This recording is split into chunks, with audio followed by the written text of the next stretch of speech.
Isang malupiting hitman na nga ang ipinakita na lumalaban ng mag-isa sa harap ng mga alagad ng Pogo. Sa kabila ng dami ng kalaban ay di naman ito naging hadlang sa nasabing assassin at binisak lamang ang mga ito mala John Wick. Ito nga raw ang maalamat na hitman na nagngangalang si Taro Sakamoto.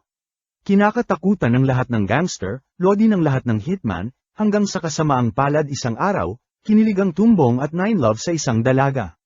Dito na nga nito kinalimutan ang lahat at nag-retire bilang isang hitman, sabay nagpakasal at bumuo ng sarili niyang pamilya, hanggang sa tumaba at naging kamukha si Coach Anzai.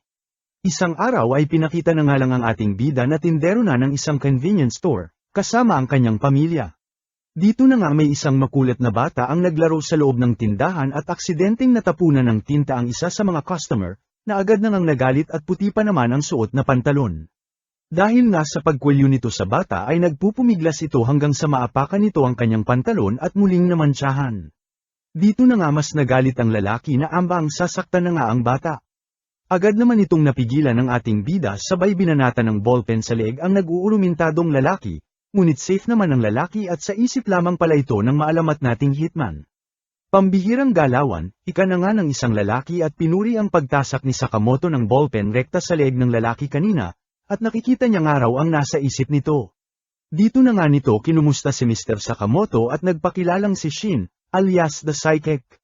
Agad sinungalngal naman ito ni Sakamoto sa isip-isip niya, na lubos kinabahala ni Shin at hinay-hinay nga raw itong bida natin sa pagpatay ng mga tao sa isip nito. Si Shin nga raw siya at dating katrabaho niya. Sa labas ng tindahan na nga ipinagpatuloy ng dalawa ang pag-uusap, at mukhang totoo raw ang usap-usapan na nagbagong buhay na itong si Mr. Sakamoto at nagtayo na lamang ng isang convenience store kasama ang pamilya nito. Pilit kinumbinsi naman ni Shin ang lodi niya na bumalik na, at nanghihinayang sa kakayahan nito tas ang taba ng araw. Bakit nga raw kailangang itapo na lamang lahat ni Mr. Sakamoto ang buhay nito bilang alamat na hitman na kinatatakutan ng lahat? Di na nga naitago ni Shin ang pagkabwisit habang wala namang pakitong bida natin, kaya naman naisipan na lamang na magsigarilyo.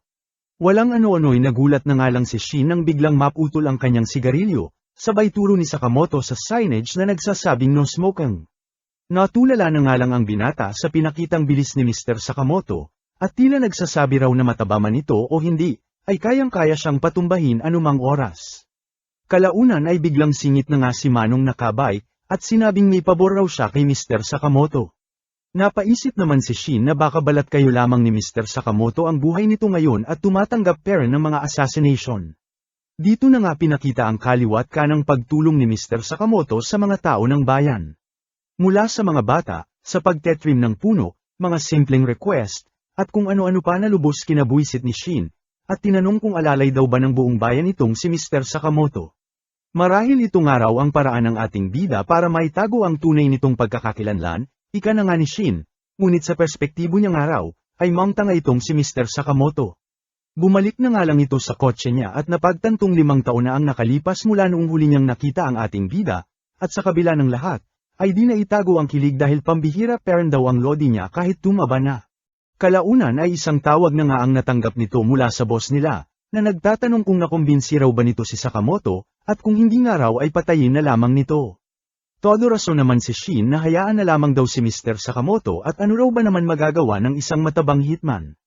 Pinabatid naman ng boss na sino mang umalis sa gang nila ay dapat alisin din sa mundong ito, na siyang alituntunin nila na binaliwala ni Sakamoto, at kung di raw kayang gawin ni Shin ay kahit anong oras pwede naman daw siyang magpadala ng panibagong hitman para gawin ito.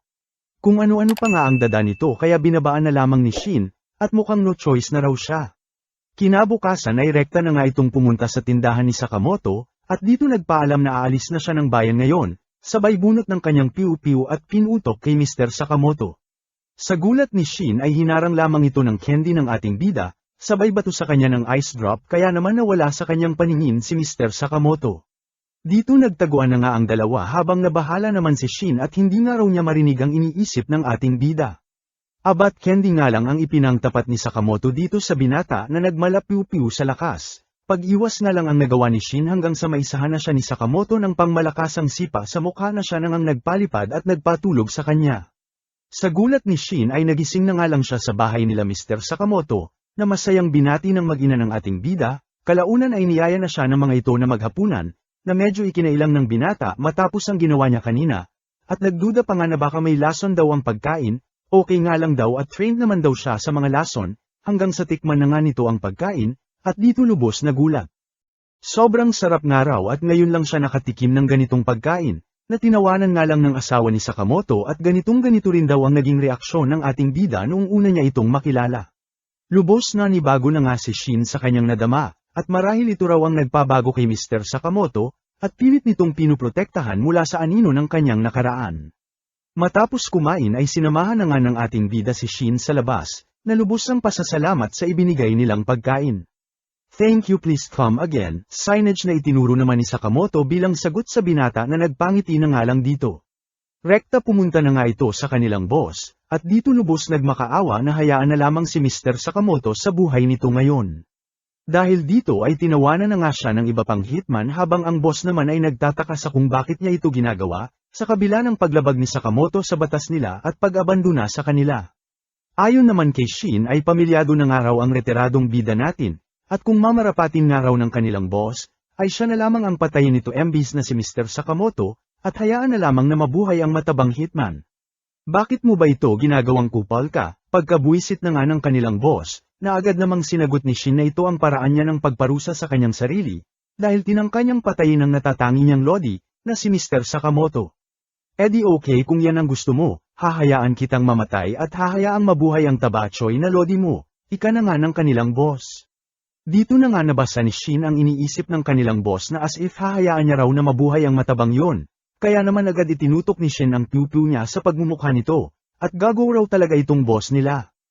Dito na nga nag-umpisang pagrararatrati ng mga kalaban si Shin at iniutos ng boss na patayin ito, habang sa tindahan naman ay tila nakikinig itong si Sakamoto. Walang ano-ano'y may sinusian na nga ang ating bida sa may cash register niya, at dito pang malakasang mga piu-piu at gamit hitman ang nagsilabasan mula sa kung saan. Samantala, patuloy namang nakipagsabayan si Shin sa mga kapwa niya hitman, piu-piu dito, piu-piu doon, di si Daido rin talagang ipaglaban ang kanyang lodi sa kanilang gang. Bagamat nakakasabay itong binata ay lamang pera ng kalaban sa dami ng mga ito, dagdag pa na limitado lamang ang bala na kayang ibira ng piu-piu nito. Siyang tunay nga kalaunan ay naisahan nito sa may bandang binti, kaya naman sa kasamaang palad ay na-corner ng mga kalaban. Sa gulat niya ay dito na nga dumating si Mr. Sakamoto at to the rescue sa kanya, gamit ang kurukuryenteng taser na dala nito. Di pa nga rito natapos at gamit lamang ang dala nitong chopsticks ay isa-isang pinabagsak ang mga kalaban, with matching pambihirang bilis na di mo aakalain sa kabila ng taba ni Sakamoto. Di na nga magkamayaw ang mga tanga sa kung papaano saysabayan si Sakamoto, at isa-isang nagmungtanga lamang sa harap ng maalamat na pork chop, balibag dito, balibag doon, abat di man lang pinagpawisan sa mga kalabang nagkadibungi-bungi lamang. Maging ang boss ay napilitan na nga ring makipagpiu-piu ngunit sadyang walang pan-apat, sa bida nating basic lamang kahit sino ang itapat. Pagkamangha naman ang nadama ni Shin, at itong ito raw ang nakilala niyang alamat na hitman, ang lodi niya na si Taro Sakamoto. Dito na nga siya napatanong sa ating bida kung paano nalaman na nandoon siya, hanggang sa ikasa na nga ni Sakamoto ang kanyang pipiu at dito nakita ang isang tracking device, at napagtantong plinanta ng lodi niya noong nahimatay siya sa laban nila. Walang ano-ano'y isang apron na nga ang sumalansang sa mukha ni Shin, sabay sabi ni Sakamoto na 800 yen per hour ang magiging rate ng niya, plus extra sa overtime. Ayun nga at naging empleyado na nila Sakamoto si Shin, na hanggang ngayon ay di pa rin makapaniwala sa mga nangyayari. Happy-happy naman ang pamilya ni Sakamoto nang makita ang binata na nagtatrabaho sa tindahan, hanggang sa kulitin na nga ng isang bata si Shin at ano raw ang dati nitong trabaho. Sabihin mo at magiging kwento ka na lang, ika na nga sa isip ni Sakamoto na lubos kinataranta ni Shin kaya sinabi na lamang sa bata na ipagpalagay na lamang daw nila na isa siyang cleaner dati. Pabatok na nga rin muna ng like at subscribe mga lods, baka naman, hihi, salamat. Astig mo talaga Mr. Sakamoto, lalo na nung pinagbabalibag mo yung mga kalaban kamakailan, abat kahit retirado na ay napakaasintado pa, ayun patay ang mga tanga wasak ang mga panga.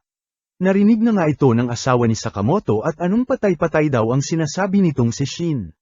Huwag mo sabihing bumalik ka sa pagiging hitman ayos-ayusin mo buhay mo. Banat na nga nito na lubos kinataranta ni Sakamoto, sabay paalala na magfa-file siya ng divorce kapag sinuway nito ang family rule nila. Nagkadetalbog-talbog na nga ang taba ni Sakamoto sa pag-oo na siyang nagpangiti naman sa kanyang asawa at mabuti na raw na nagkakaintindihan at malinaw ang lahat. Dito na nga nito binanatan sa isip si Shin at apakadaldal daw kasi nito tsaka pinatulog lang naman daw niya lahat ng nakalaban nila kamakailan. Kalaunan ay isinama na nga ni Sakamoto si Shin sa isang katabing Chinatown, para bumili ng siopaw na naglalabas lamang ng 50 piraso kada araw, at para raw sa mag-ina niya. Naantig naman ang damdamin ng binata nang marinig ito at talagang mahal na mahal daw ni Mr. Sakamoto ang pamilya nito. At dito na nga naisip ang tanungin ng ating bida kung ano raw ba yung family rule na sinasabi ng kanyang asawa.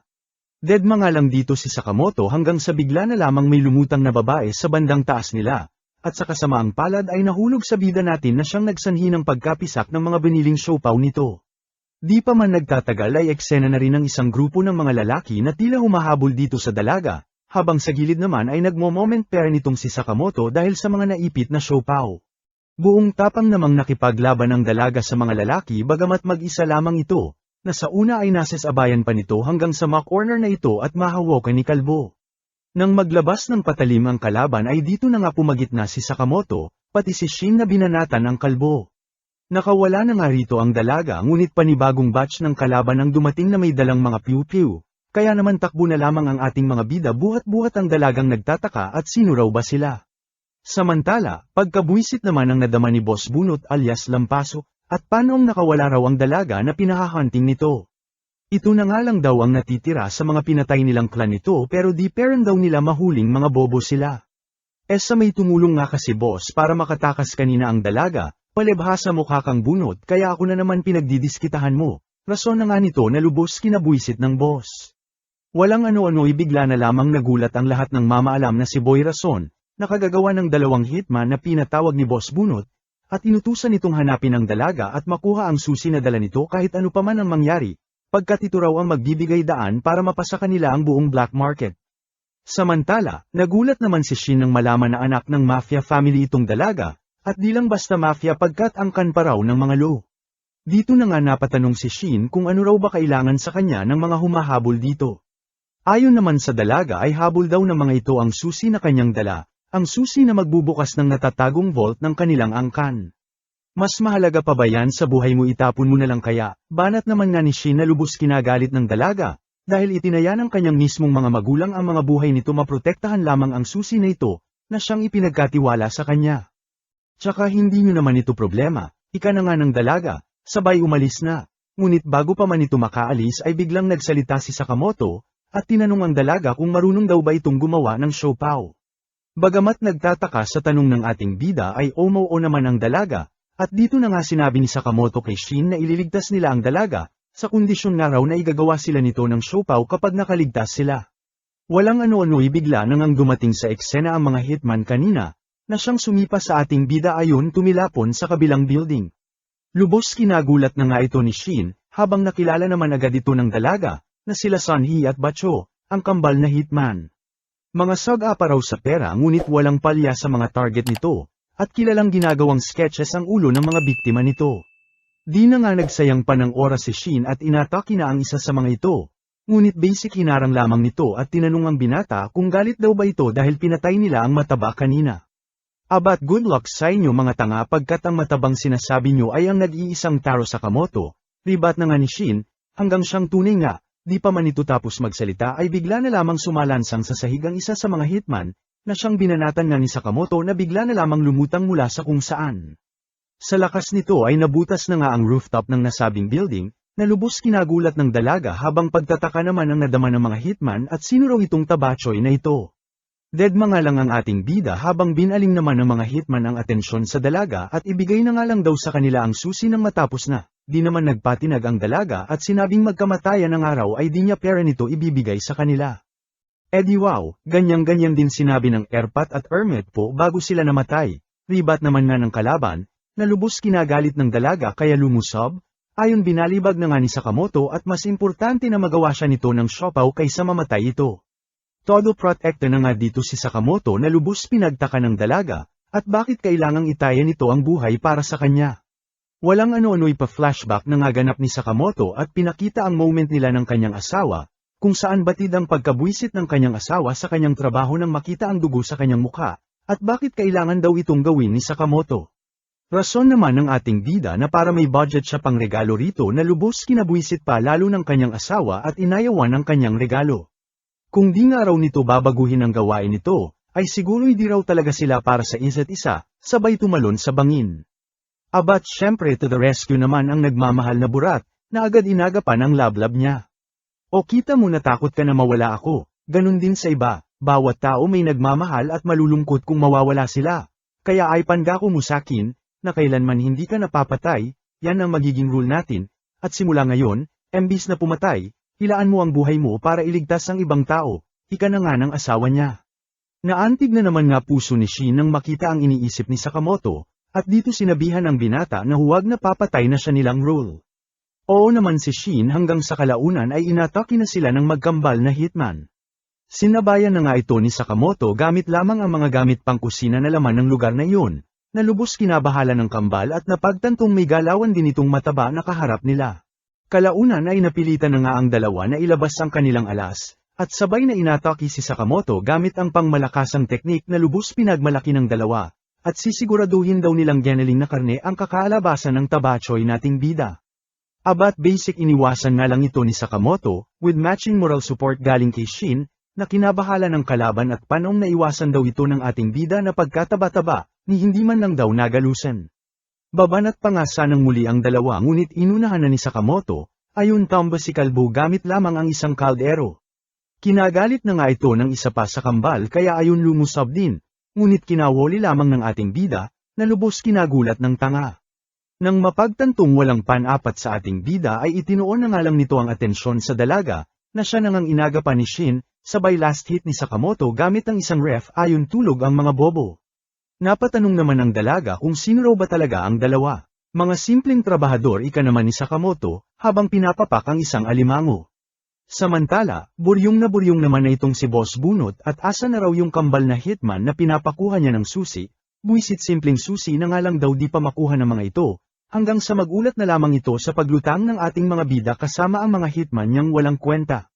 Sino raw sila, ika na nga nito hanggang sa muling magulat ng tutukan ng patalim ng dalaga. Todo sorry na nga ito sa mga nagawa niya at gagawin daw lahat huwag lamang siyang patayin, na kinagalit naman ng dalaga at wala raw magagawa ang kakangawa nito para maibalik ang buhay ng kanyang mga magulang. Ayun nga at sandamakmak na bukol ang natanggap nito mula sa dalaga, habang nainggit naman itong si Shin at gusto ring makibanat, ayun binanatan tuloy ni Sakamoto sa isip nito at huwag daw bida-bida. Kalaunan ay binuksan na nga nila ang vault na pinag-aagawan ng lahat, na siyang naglalaman ng samet-saring kayamanan mula sa iba't ibang henerasyon ng angka ng Lo. Abat feeling close na nga ang ating mga bida na nakisawsaw din sa paghalungkat ng mga kayamanan, hanggang sa dito na nga nila makita ang alak na iniwan ng erpat ng dalaga para sa kanya. Naiyak na nga sa tuwa ang dalaga, na nagngangalang Xiaotang, at niyaya ang ating mga bida na mag-inuman bilang kanyang pasasalamat, at ang naipit na siopaw na nga ang naging pulutan nila. Kinabukasan ay matinding hangover na nga ang nadama ni Sakamoto, habang gulat naman ang nadama ni Shin nang makita si Xiaotang, at bakit daw nandirito sa mayaman naman ito. Ayon naman sa dalaga ay di niya gagalawin ang mga pamana niya, tsaka wala raw siyang trabaho kaya nandirito, na kinabuisit na nga ni Shin habang pagkamangha naman ang nadama nito kay Mr. Sakamoto dahil nakita niya nga raw ang pa-flashback nito kamakailan. Dito na nga nag-abot si Sakamoto ng notebook sa binata ukol sa Sakamoto family rules na siya na rin daw susundin ni Shin since isa na siya sa kanila, na lubos kinatuwa na nga ng binata. Unang-una na nga sa rule nila ay ang bawal pumatay, na kung susuwayin daw ni Shin ay siya mismo ang papatay dito. Kala ko ba bawal pumatay, ribat na nga lang ni Shin hanggang sa pinakita naman ng mga misteryosong lalaki na ito na sinasabing ang bounty raw ng ating bida ay 1 billion yen.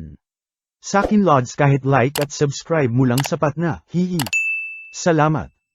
Late ka na naman, pagkabuisit na nga ni Shin nang makita si Xiaotang at 2 oras na nga raw itong late sa trabaho. Di pa nga rito natapos ang pagkabuisit nito nang makita na isinama ni Xiaotang ang mga sabang panlabas sa loob ng ref, na dinedma nga lang ng dalaga, sabay isinalaksak ng walang pakialam ang mga grocery sa display racks at customer na raw bahala na mag-adjust wala naman daw pinagkaiba kahit ayusin nila at i-organize. Napasasmeryesep na nga lang ang binata at sinabing palibhasa mayaman daw itong si Xiaotang at siguradong wala pang karanasan sa pagtatrabaho. Agad kinontra naman ito ng dalaga at sinabing madalas niyang nakakasama sa trabaho ang erpat niya dati, sabay ibinida na siya pangaraw dati ang tagahukay nila at nagtatapo ng sandamakmak na sako sa nasabing hukay. Tanggalin mo na siya boss, ika na nga lang ni Shin at nagsumbong kay Sakamoto, panggulo nga lang daw ang dalaga at wala namang naitutulong sa kanila. Nagulat na nga lang ang dalawa nang magsalita si Sakamoto, dahil madalas hindi naman ito nagsasalita, at dito sinabi na dapat nagso-sorry daw itong si Xiao Tang kapag late, habang hinay-hinay din daw sa mga binibitawang salita itong si Shin. O siya, maglinis na nga raw itong si Shin sa labas habang magluto naman na raw ng siopaw itong si Xiao Tang. Di na nga makapaniwala ang dalawa lalo na itong si Shin, dahil sa tanan daw ng oras na nakilala niya itong lodi niya, ay ngayon lang niya ito nakitang ganito kadaldal. Walang ano-ano'y nagulantang na nga lang ang dalawa nang makita ang pagpasok sa tindahan ng isa pang Sakamoto, na rekta umupo sa may cash register. Akalain mo yun may mga doppelganger pa pala sa panahon ngayon, ika na nga ng naunang Sakamoto sabay labas ng patalim at inataki ang nakaupong Sakamoto. Agad na iwasan naman ito ng nakaupong Sakamoto at dito nagkaliwaan ang dalawa gamit ang kanilang mga sandata. Long time no see Negumo, ika na nga ng ating bida. Habang bumalik naman sa tunay nitong itsura ang isang Sakamoto at pinuri ang ating bida na wala parent daw kupas. Di naman makapaniwala si Shin sa mga nangyayari lalo na rito kay Negumo, at di nga raw niya magawang mabasa ang iniisip. Dito na nga sila tinawanan ng lalaki na lubos kinapike ng dalawa, kaya ayon nakatikim ng pektos mula sa dalawa at sino raw ba itong lalaki na ito, tanong na nga nila kay Sakamoto. Ayon naman sa lalaki ay kaibigan daw siya ni Sakamoto, isang simpleng tindero na 18 taong gulang pa lamang, dito na nga nagsalita si Sakamoto na isa rin daw itong hitman na kasabayan niya dati, na 27 anyos na. Abat kinabuisit na naman nga ito ng dalawa at napakasinungaling daw ng lalaki, at pinagmukha na naman daw silang utu-uto, kaya matapos pagtatadyakan ay itinali na ng dalawa. Kwento na nga ni Negumo na meron daw kasing bali-balita na may bounty sa ulo itong si Sakamoto, kung saan tumataginting na 1 bilyong yen. Di naman naniniwala ang dalawa lalo't napakasinungaling daw ng lalaki, ngunit mariing iginiit ni Negumo na siyang opisyal na desisyon daw ng JA. Bukas pa nga raw ito ipapast online ngunit sa ganitong bounty ay marahil marami na ang nakatiktik dito, lalo na at isang retiradong maalamat na hitman daw ang pinag-uusapan dito. Sa gitna ng kanilang pag-uusap ay bigla na ngang may nag-deliver ng pizza sa kanilang tindahan, na lubos kinatuwa ni Xiao Tang habang ikinagulat naman ni Shin at narinig ang iniisip ng lalaki na siyang target si Sakamoto. Pang-ising-isi na nga ito at nagpakilalang si Pizza Nakajima, sabay tinutukan si Negumo ng pizza slicer. Abat dead mga lang dito sila Sakamoto na binanata na ang dala nitong pizza, hanggang sa walang ano-ano'y bigla na nga lang itong napunta sa mga braso ni Negumo, na lubos kinagulat ni Shin. Agad pinatigil naman ito ni Sakamoto at baka mapatay nito ang kalaban, na siyang reklamo na nga ni Negumo at paano raw nito matatalo ang mga hitman kung ganito na siyang ayaw pumatay, paano pa nga raw kung sila na ang kaharap niya, pabiro na nga nitong sinabi. Huwag daw silang mag-alala dahil hindi sila makikisawsaw sa pagkakataong ito. Bago umalis si Negumo ay humabol naman ng tanong si Sakamoto, at sino raw ba makikinabang kapag namatay siya? Di niya raw alam ika naman ng lalaki, tsaka retirado na raw kasi itong si Sakamoto ay nakisawsaw pa sa sigalot kamakailan ni Boy Bunot, ayan tuloy hamatak daw ito ng atensyon. Lubos ikinabahala na nga ito nila Xiao Tang habang rekta naman na umalis ang lalaki dala-dala si Pizza Boy. Samantala, pinakita namang pinapanood ng ilang kalalakihan ang mga pangyayari, gamit ang naiwang pizza box ni Boy Pizza. Dito na nga pinagtatalunan ng mga ito sa kung paanoong naging 1 bilyon ang bounty ng Tabachoy daw nating bida. Ayon naman sa nakasentrong lalaki ay huwag daw nilang minamaliit ang retiradong hitman, dahil dati raw itong miyembro ng grupo, na kung tawagin ay The Order. Sus haka-haka lang ang grupong yon, ribat naman nga ng isa sa mga ito, at saka ano raw magagawa ng isang retiradong hitman na palong-palo sa kolesterol. Dito na nga nagulat ang lahat ng kausapin sila ni Sakamoto sa surveillance camera, at kung di raw siya titigilan ng mga ito, ay ipapakita niya rito ang impyernong hanap nila, sabay piu-piu sa camera. Lubos ikinabahala na nga ni Shin ang sitwasyon, habang ito namang si Sakamoto ay mas pinuproblema ang nakalimutang outing nila ng pamilya niya sa isang amusement park bukas. Happy-happy na nga ang mag-ina ni Sakamoto habang stress naman ang nadama ng ating mga bida, lalo na itong si Sakamoto at todo nagtatalbugan ang mga taba sa mga rides na sinasakyan nito. Wiling-wili na nga ang anak ni Sakamoto at todo excited na makita ang mascot ng nasabing park, na tinawag nitong si Sugar Bunny, habang ang bida naman natin ay di maitago ang pagkabahala, lalo na sa nalamang balita mula kay Negumo ukol sa mga hitman na target siya. Dito na nga kinausap ni Shin si Xiao Tang, tungkol sa mission nila sa araw na ito, kung saan protektahan ng mga Sakamoto ng main joy ng mga ito ang family day nila. Paano raw nila yun gagawin sa pagkadami-daming tao sa park, reklamo na nga ni Xiao Tang. Ayon naman kay Shin ay kaya niyang basahin ang isip ng mga tao within 30-meter radius kaya walang dapat ipag-alala si Xiao Tang, hanggang sa walang ano-ano'y siyang tunay nga ay may natimbrihan na si Shin, na agad na nga nitong sinabi kay Sakamoto. Pansamantala nang dinistract ni Xiao Tang ang mag-ina ni Sakamoto, habang basic namang tinapos ng ating bida ang kalaban gamit lamang ang isang ballpen, nang hindi man lang tinitignan, na siyang rekta despotya nila Shin sa kung saan ang hindi makita ng mag-ina ni Sakamoto. Samantala, isang panibagong hitman naman ang nanunood sa kanila mula sa kung saan, na ipinabatid ang pagkadismaya kay Sakamoto at di raw mukhang maalamat. Mas nabahala pa nga ito kay Shin dahil sa abilidad nito na makabasa ng isip, kaya dito naisip ang huwag mag-isip ng makalapit sa kanila. Kalaunan na ipinakita na nga lang na dinaanan lamang nito si Shin, at sa kasamaang palad ay nakalusot at nakasabay nila sa isang roller coaster malapit sa mga Sakamoto. Bagamat di ito napansin ni Shin ay iba naman ang kaso rito kay Xiao Tang, na agad pinagdudahan ng nasabing lalaki nang makita ito, at naiiba raw sa lahat at di mukhang normal.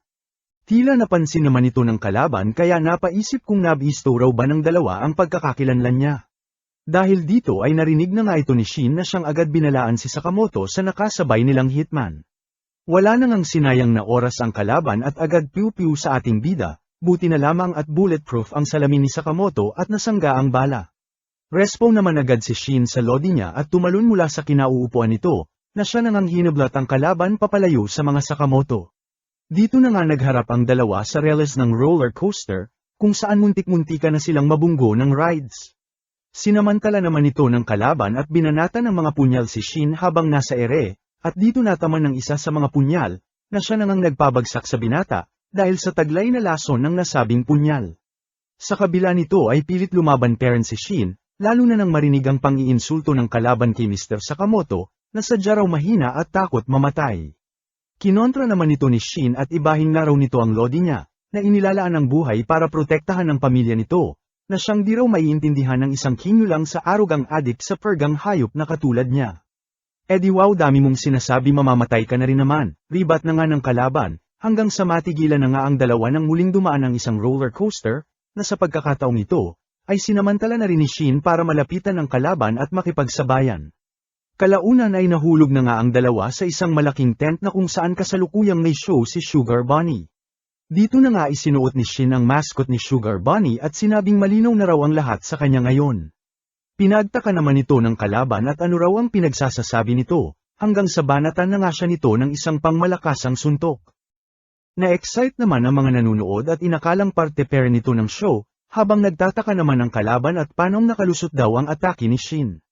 Dito na nga nagsabayan ang dalawa ngunit wala man lang napapatamang atake ang kalaban, sabay pakita sa ating bida na nasa audience at seryosong nanunood sa kanila. Ayun nga at kaya pala natatalo na ni Shin ang kalaban ay may pa-instruction si Sakamoto sa kung ano ang mga magiging galaw niya, sa pamamagitan ng isip nito. Suntok dito, iwas doon, na siya nang ang lubos pinagtataka ng kalaban at paanong tila nag-iba ang galawan ni Shin, at bukod pa rito ay nababasa lahat ng kanyang galaw. Sa gulat nito ay nakita pa nga niyang nakapikit lamang si Shin, na siya nang ang pinabaunan siya ng pangmalakasang sipa sa pagtulog niya. Yehe-yehe na nga ang lahat at nanalo na raw si Sugar Bunny habang thumbs up naman ang naging sagutan nila Shin at Sakamoto. Pa-thumbs up na rin lods ng like at subscribe baka naman, hihi, salamat. Ayun nga at nahuli na nila si Boy Lason habang todo asikaso naman itong si Xiao Tang kay Shin at sa sore eyes nito. Dito na nga rin nila inambestigahan ng nasabing hitman at tinanong kung sino raw ang employer nito na nag-utos para ipatumba sila. Agad namang sumagot ang hitman matapos pagbantaan at saksakin ni Xiao Tang ng mismong makakamandag na punyal nito at sinabing ang may utos nito ay ang kumpanyang tinawag nitong Dandenkai, na reklamo pa nga nitong napaka-toxic kaya sinulo na lamang niya ang nasabing racket. Yabang-yabang mo kanina isang saksak lang pala ni Xiao Tang kumanta ka na, ni wala ka man lang loyalty sa employer mo, banat na nga ni Shin sa hitman. Ayon naman sa hitman ay wala pa raw siyang planong mamatay tsaka part-time employee lang naman daw siya ng nasabing kumpanya.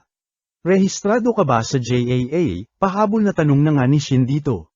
Agad o naman ang hitman habang nagtaka naman si Xiao Tang kung ano raw ba ang JAA na sinasabi ni Shin. Dito na nga naglabas ng ID ang binata, isang lisensya na nagmula sa Japanese Association of Assassins or in short, JAA nilang tinatawag.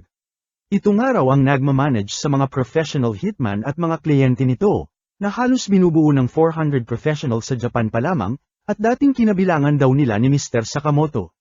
Namangha naman si Xiao Tang dahil parang driver's license lamang daw ang lisensya nila, sabay banat sa picture ni Shin na apakapangit daw. Habang nagkukulitan ang dalawa ay nagtanong naman ang nakagapos na assassin sa ating bida, at kung talagang dating miyembro raw ba ito ng The Order.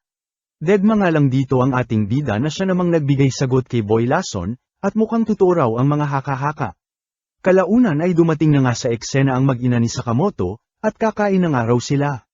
Nagtaka naman ang anak niya at ano raw ginagawa ng bad guy kanina sa show at kasama nila ngayon.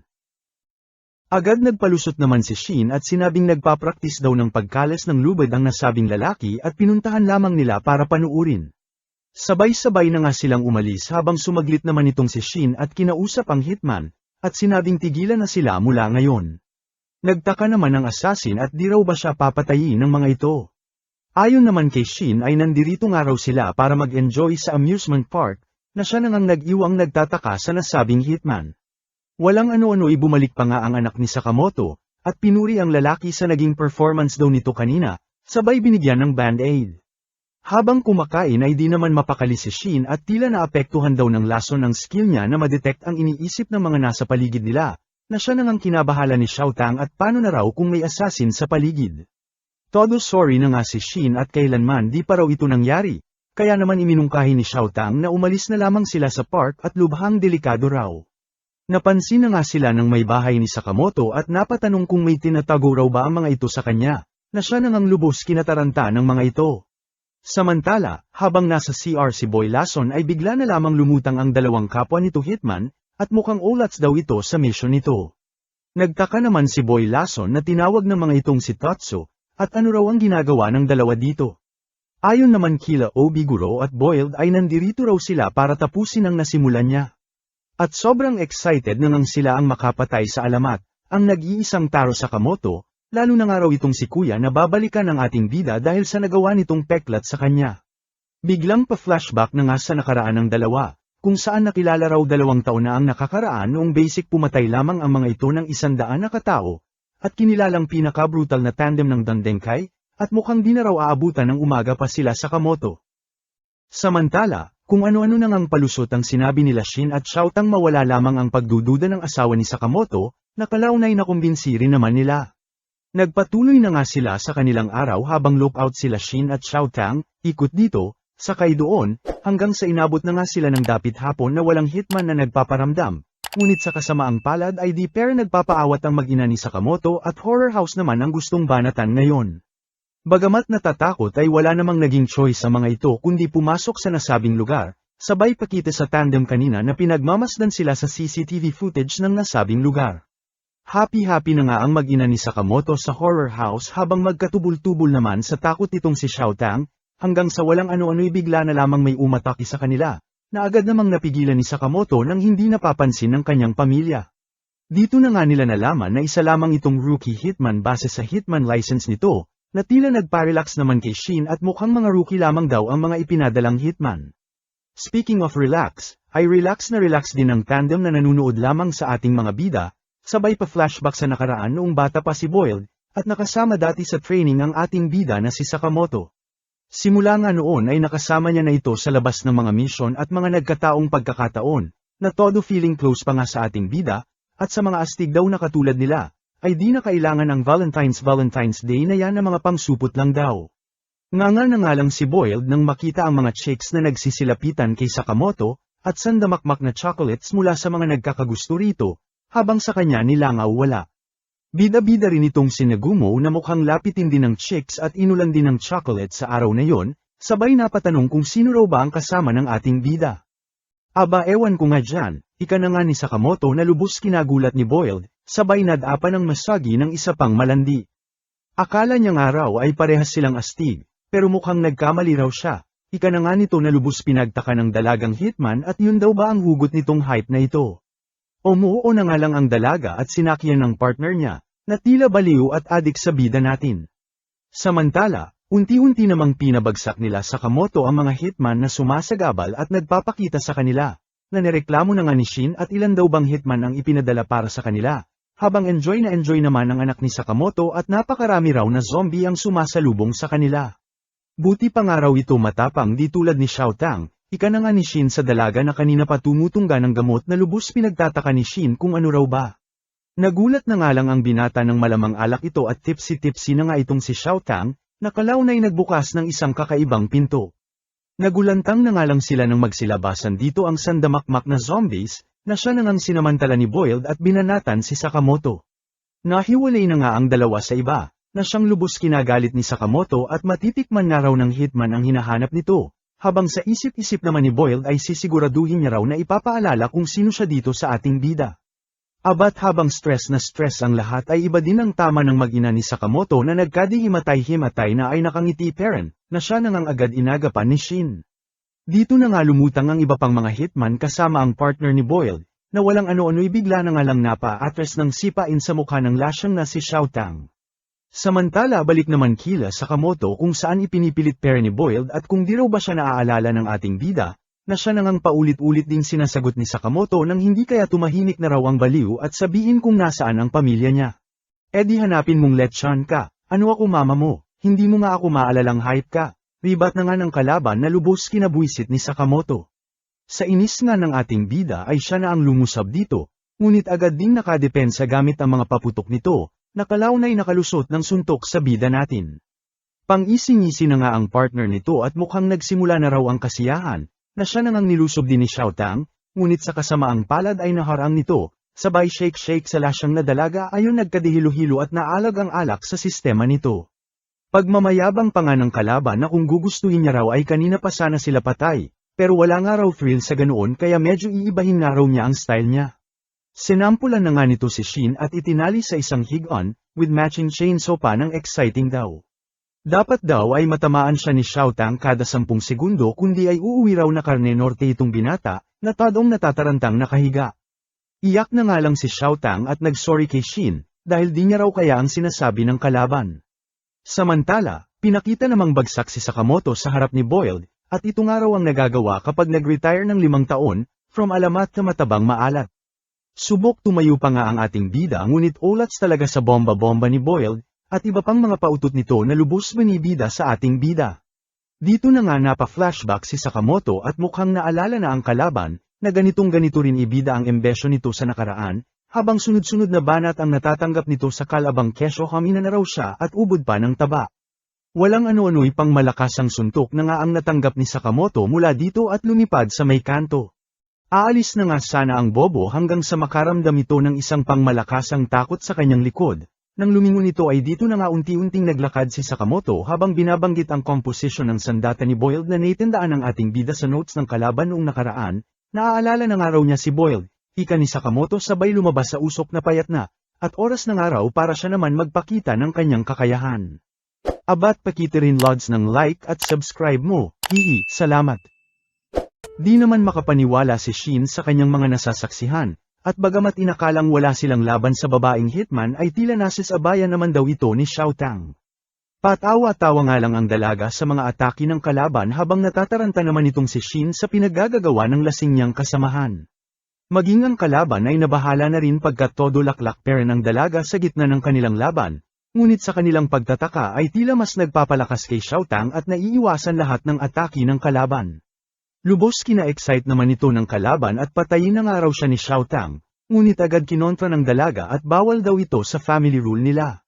Pinagtaka naman ito ng kalaban at anong family rule daw ang pinagsasasabi ng baboong dalaga, na siya namang kina-trigger ni Xiao Tang at huwag daw siyang matawag-tawag na bobo ng kalaban lalo na ngayong marunong na siyang gumamit ng cash register sa tindahan ng mga Sakamoto. Babanatan na nga sana nito ng isang pangmalakasang suntok ang kalaban ngunit bigla na lamang nahimasmasan mula sa kalasingan nito, at napatanong kung nasaan daw ba siya at ano ang nangyayari. Poker face na nga lang si Shin habang galit naman ang nadama ng kalaban at bakit tila kinaaawaan daw siya ni Xiao Tang, hanggang sa bigla na nga lang itong tumawa at gustong-gusto niya raw ng may malalakas na karibal, na lubos na nga nilang pinagtaka. Samantala, balik naman sa ating bida kung saan payat mode na nga nitong hinarap si Boiled, at walang patumpik-tumpik na binanata ng sunod-sunod na atake. Sa lakas nito ay napapa-atras na nga lang si Boiled at kahit gamit nga ang rocket punch nito ay wa-effect pa rin sa bida nating basic winasak lamang sa kanyang harapan. Maging ang mga paputok niyang bola-bola ay nagmungtanga lamang sa harap ng ating bida, na lubos na nga nitong kinagulat at panong ganito pa rin daw kalakas si Sakamoto sa kabila ng matagal na itong retirado. Malakas na raw itong si Boiled, na kagaya niya ay ginagamit dati ang lakas para makapanakit ng mga tao. Ngunit iba na nga raw ngayon pagkat ginagamit niya na ang lakas niya para protektahan ang kanyang pamilya, na siyang rason kung bakit mas malakas na raw siya ngayon, ika na nga ni Sakamoto, sabay suntok sa gago. Sa lakas ng suntok ay umabot na nga ang dalawa sa isang Ferris wheel kung saan may naglalandiang magjowa, at dito nasabi na lamang ni Boiled na astig daw talaga itong si Sakamoto. Samantala, nagising naman na mula sa pagtulog si Miss Aoi at Jin Aisung itong si Shin, at nagtataka kung bakit nasa labas na raw sila. At bakit tila ang dumiraw ng damit ng binata?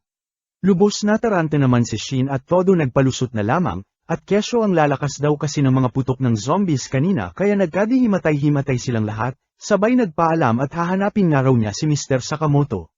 Mahinahon namang bumaba sila Boiled at Sakamoto mula sa Ferris wheel, at panalo na nga raw ang ating bida kaya hindi naguguluhin pa ni Boiled kailanman, habang busy naman ang ating bida sa pagbili ng siopaw.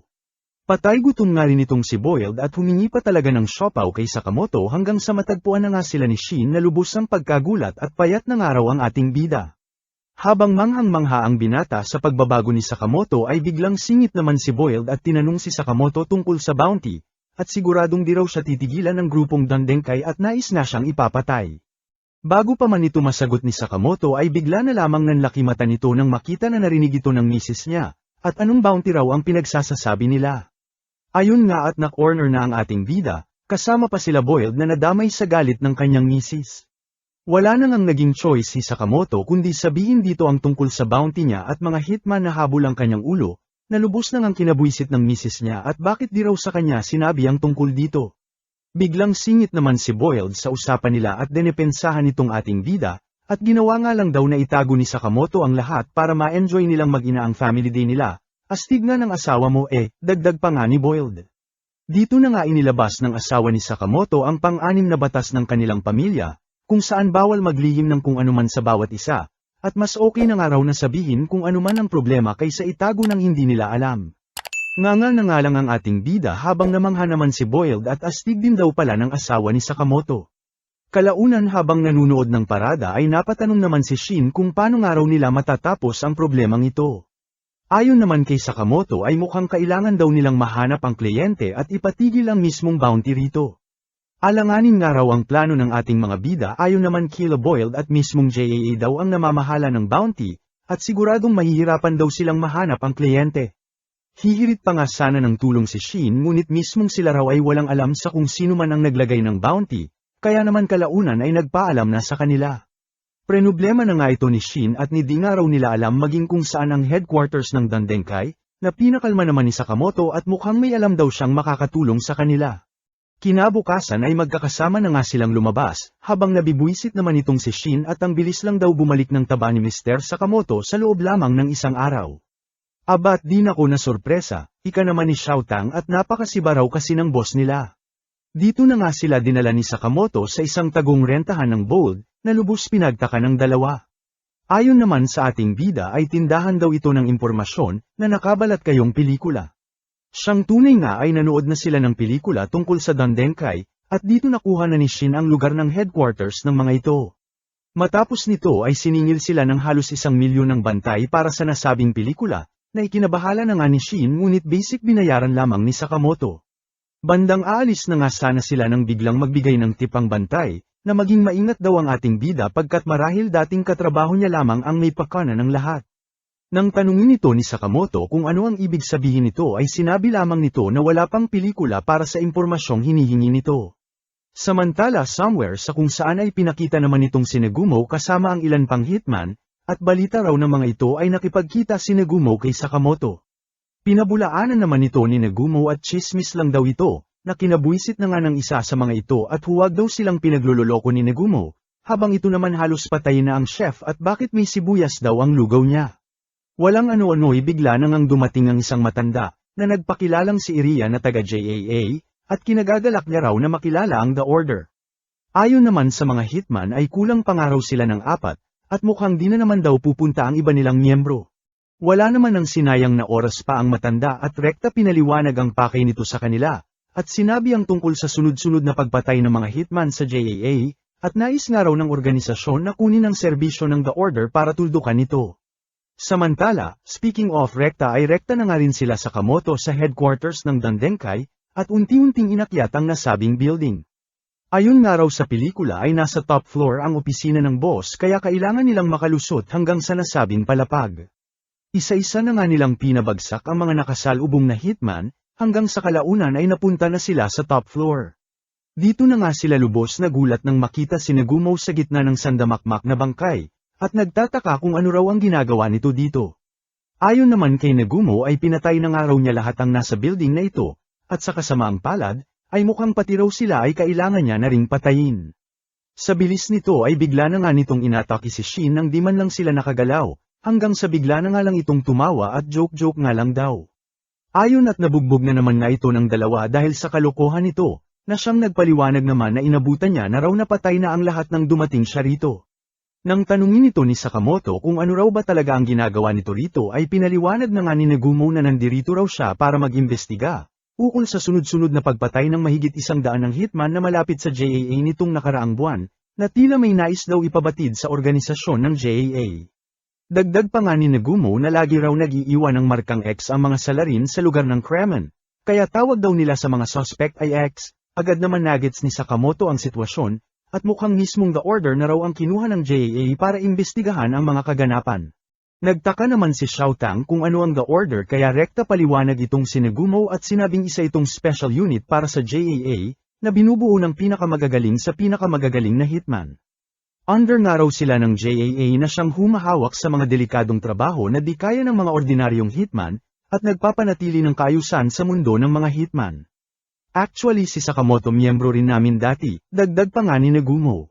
Lubos kinagulat na nga ito nila Shin habang pa-warning naman ang iniwan ni Nagumo at mag-ingat nga raw sila sa X, at tila nagumpisa raw ang mga pagpatay, nang saktong ilabas din ang bounty sa ulo ni Sakamoto, sabay lipat ng eksena sa isang lalaking nakaputi, at nagdodrawing ng X sa isang lugar na puno ng bangkay. Samantala, tila naging normal na nga lang maging sa pamilya ni Sakamoto ang paglutang ng mga hitman sa kanilang tindahan, na bagamat preno problema ng may bahay niya ay okay na rin daw dahil tumataas ang benta nila sa Band-Aid. Ayon naman sa ating bida ay since di nila alam kung sino talaga ang kalaban ay tanging paghahanda lamang ang magagawa nila, kaya naman heto todo ingat si Sakamoto maging sa paghatid ng kanyang anak, habang ito naman basta't may alak, may napapahamak. Pabanat na rin lods ng like at subscribe baka naman, hihi salamat. Somewhere sa kung saan ay isang panibagong mukha naman ang pinakita, na lubos na mamroblema sa kung papaano mairaraos ang kasalukuyang buwan, at halos sa ibon nga lang daw niya napupunta ang kakarampot niyang budget, sabay tingin sa litrato ni Sakamoto na siyang sagot daw sa lahat ng kanyang problema kung sakaling makuha niya ang bounty sa ulo nito, na tumataginting na 1 bilyong yen. Samantala, maging mga bida natin ay namamroblema na rin sa pinsala na dulot ng mga hitman na habol ang bounty ni Mr. Sakamoto, at bagamat nais nilang ayusin ang mga nasirang salamin at gamit, ay kulang sila sa budget para mapunan ang pag-repair ng mga ito. Dito na nga nagpakita ng isang poster si Shin tungkol sa isang paintball tournament na may premyong 1 milyong yen, na siyang sagot daw sa preno problema nilang budget. Walang ano-ano'y bigla na nga lang lumutang sa shop ang kaninang lalaki at hinahanap ang ating bida, na nagngangalang Haizuke at iharap nga raw nila sa kanya si Taro Sakamoto kundi ay gagawin niyang cheat Karen ang mataba nilang kasama. Pagkabwisit naman ang nadama ni Shin at ang nilalait na mataba ng hitman ay ang mismong hinahanap nitong si Sakamoto, habang ang bida naman natin ay sinakiyan na lamang ang tanga at sinabing part-timer lamang siya at walang kilalang Taro Sakamoto sa lugar na ito. Dito na nga nataranta ang hitman at napatanong kung mali raw ba siya ng napuntahan na shop. Agad sinang-ayunan naman ito ni Sakamoto na siya nang ang mas kinataranta ng tanga, habang sa isip-isip naman ni Shin ay lubos na hihiwagaan at kung siya lang daw ba, o sadyang may kabobohan talaga ang kaharap nilang hitman, na face-to-face ng kaharap si Sakamoto ngunit di pa rin nakilala. Litong-lito na nga ang hitman at dito nga raw siya itinuro noong napagtanungan niya. Na siya namang agad binara ni Shin at nagkakamali lang daw ang lalaki, lalo na at napaka-common raw ng pangalang Sakamoto na halos 100 milyon ang may pangalang ganito. Abat naniwala rin talaga ang hitman at mas lalong namroblema, sa kung papaano niya raw mahahanap si Taro Sakamoto sa 100 milyong tao kung sakali, at gastos na aabutin kung nagkataon. Iyak na nga lang si Kuya Hitman at wala na nga raw siya budget para sa ganoong paghahanap, at ni simpleng almusal nga raw ay wala na siyang pambili. Todo ingay na nga ang tiyan nito sa gutom habang nakatitig kila Shin at Xiao Tang, na tila ba nagpapahiwatig na bigyan siya ng pagkain ng mga ito. Dahan-dahan na nga itong umalis habang gumagaralgal ang tiyan, ngunit talagang ayaw paawat at todo nagmamakaawa ang mukha, kaya ayon, wala naman ang nagawa ang ating mga bida kundi bigyan ito ng pagkain. Tuwang-tuwa na nga si Tanga at nakatanggap ng siopaw, na siya na nga nitong ibinahagi sa ibon niyang nagngangalang Pesky. Napasusmerisep na nga lang si Shin, at sa tanan daw ng kanyang buhay, ay di niya inakalang may ganitong katanga na hitman. Sa sobrang hirap nga nitong si Haizoke ay sa tent lamang ito nakatira kasama ang kanyang ibon, at sa minalas-malas nga ng binata ay nawasak pa ito ng may malakas na hangin na dumaan. Dito na nga may dumb-eye-kit na poster sa mukha ni Haizoke, kaparehas ng poster na ipinakita ni Shinkila Sakamoto, ang contest na may papremyong 1,000,000 yen, na lubos si kinatuwa ni Haizoke dahil kung nagkataon ay makakabili na raw siya ng kondo gamit ang premyong ito. Kinabukasan ay agad namang nagpunta sila sa Sakamoto sa nasabing patimpalak, kasama pa nga itong si Xiao Tang na todo na cheerleading outfit pa para sila ay suportahan. Abat di rin nagpahuli itong si Haizoke ngunit sa kasamaang palad ay hindi pinapayagan ng isa sa mga organizer at di nga raw pwede ang solo pagka team competition daw ito. Walang ano-ano'y tinawag na nga ito ni Xiao Tang na siya namang agad pag-iwas nila sa Sakamoto at Shin, ngunit huli na ang lahat at nakita na nga sila nito. Ayun nga at todo nagmakaawa na naman sa kanila kaya ang naging ending ay isinama na lamang nila ito sa kanilang team nang matapos na ang kakang-awa nito. Simple nga lang daw ang rules ng contest, magbabarilan nga lang daw gamit ang paintball pellet guns at kung sino man ang matamaan ay out na. Agad nang ang pumosisyon ng lahat ng kalahok maliban sa team nila sa Sakamoto at nagdediskusyon pa sa kung ano ang gagawin nila, hanggang sa walang ano-ano'y bigla na lamang bumulaga sa mukha ng mga kalaban ang mga paintball pellets na lubos nilang kinagulat, lalo na ni Shin at di inakalang kagagawan ito ni Boy Bobo. Dito na nga sila pinagraratrat ng kalaban, na siya naman nilang basic iniwasan, sabay pasikat ni Sakamoto at basic lamang na pinatumba ang mga lumapit na kalaban, at napapa-imagine na sa bulletproof na salamin ng kanilang shop kung sakaling mapanalunan nila ang premyo, habang tuwang-tuwa naman itong si Haizoke at ganito raw pala ang pakiramdam ng may tropa. At talagang magpahanggang ngayon di pera na pagtatantong katabi niya lamang ang hinahanap na si Sakamoto. Dito na nga nito iminungkahi na siya na ang magiging decoy nila sa kalaban kaya i-cover daw siya nila Shin. Paalis na nga sana ito hanggang sa humirit na nga itong si Xiao Tang na mukhang lakas amats na naman, at sinabing pambihira raw talaga ang legendary hitman na si Taro Sakamoto, na sa kabila ng katabaan ay ibang klase peren lumaban. Natigilan na nga si Haizoke sa narinig sabay nilabas ang picture ni Sakamoto, at dito natawa pagkat di naman daw kamukha ni Sakamoto ang nasa picture. Abat di rin talaga makaramdam itong si Xiao Tang at talagang iginiit na si Sakamoto raw ang nasa picture, na payat version nito ngunit mas gusto nga raw niya ang chubby version nito, dagdag pa nga ng lasyang na dalaga.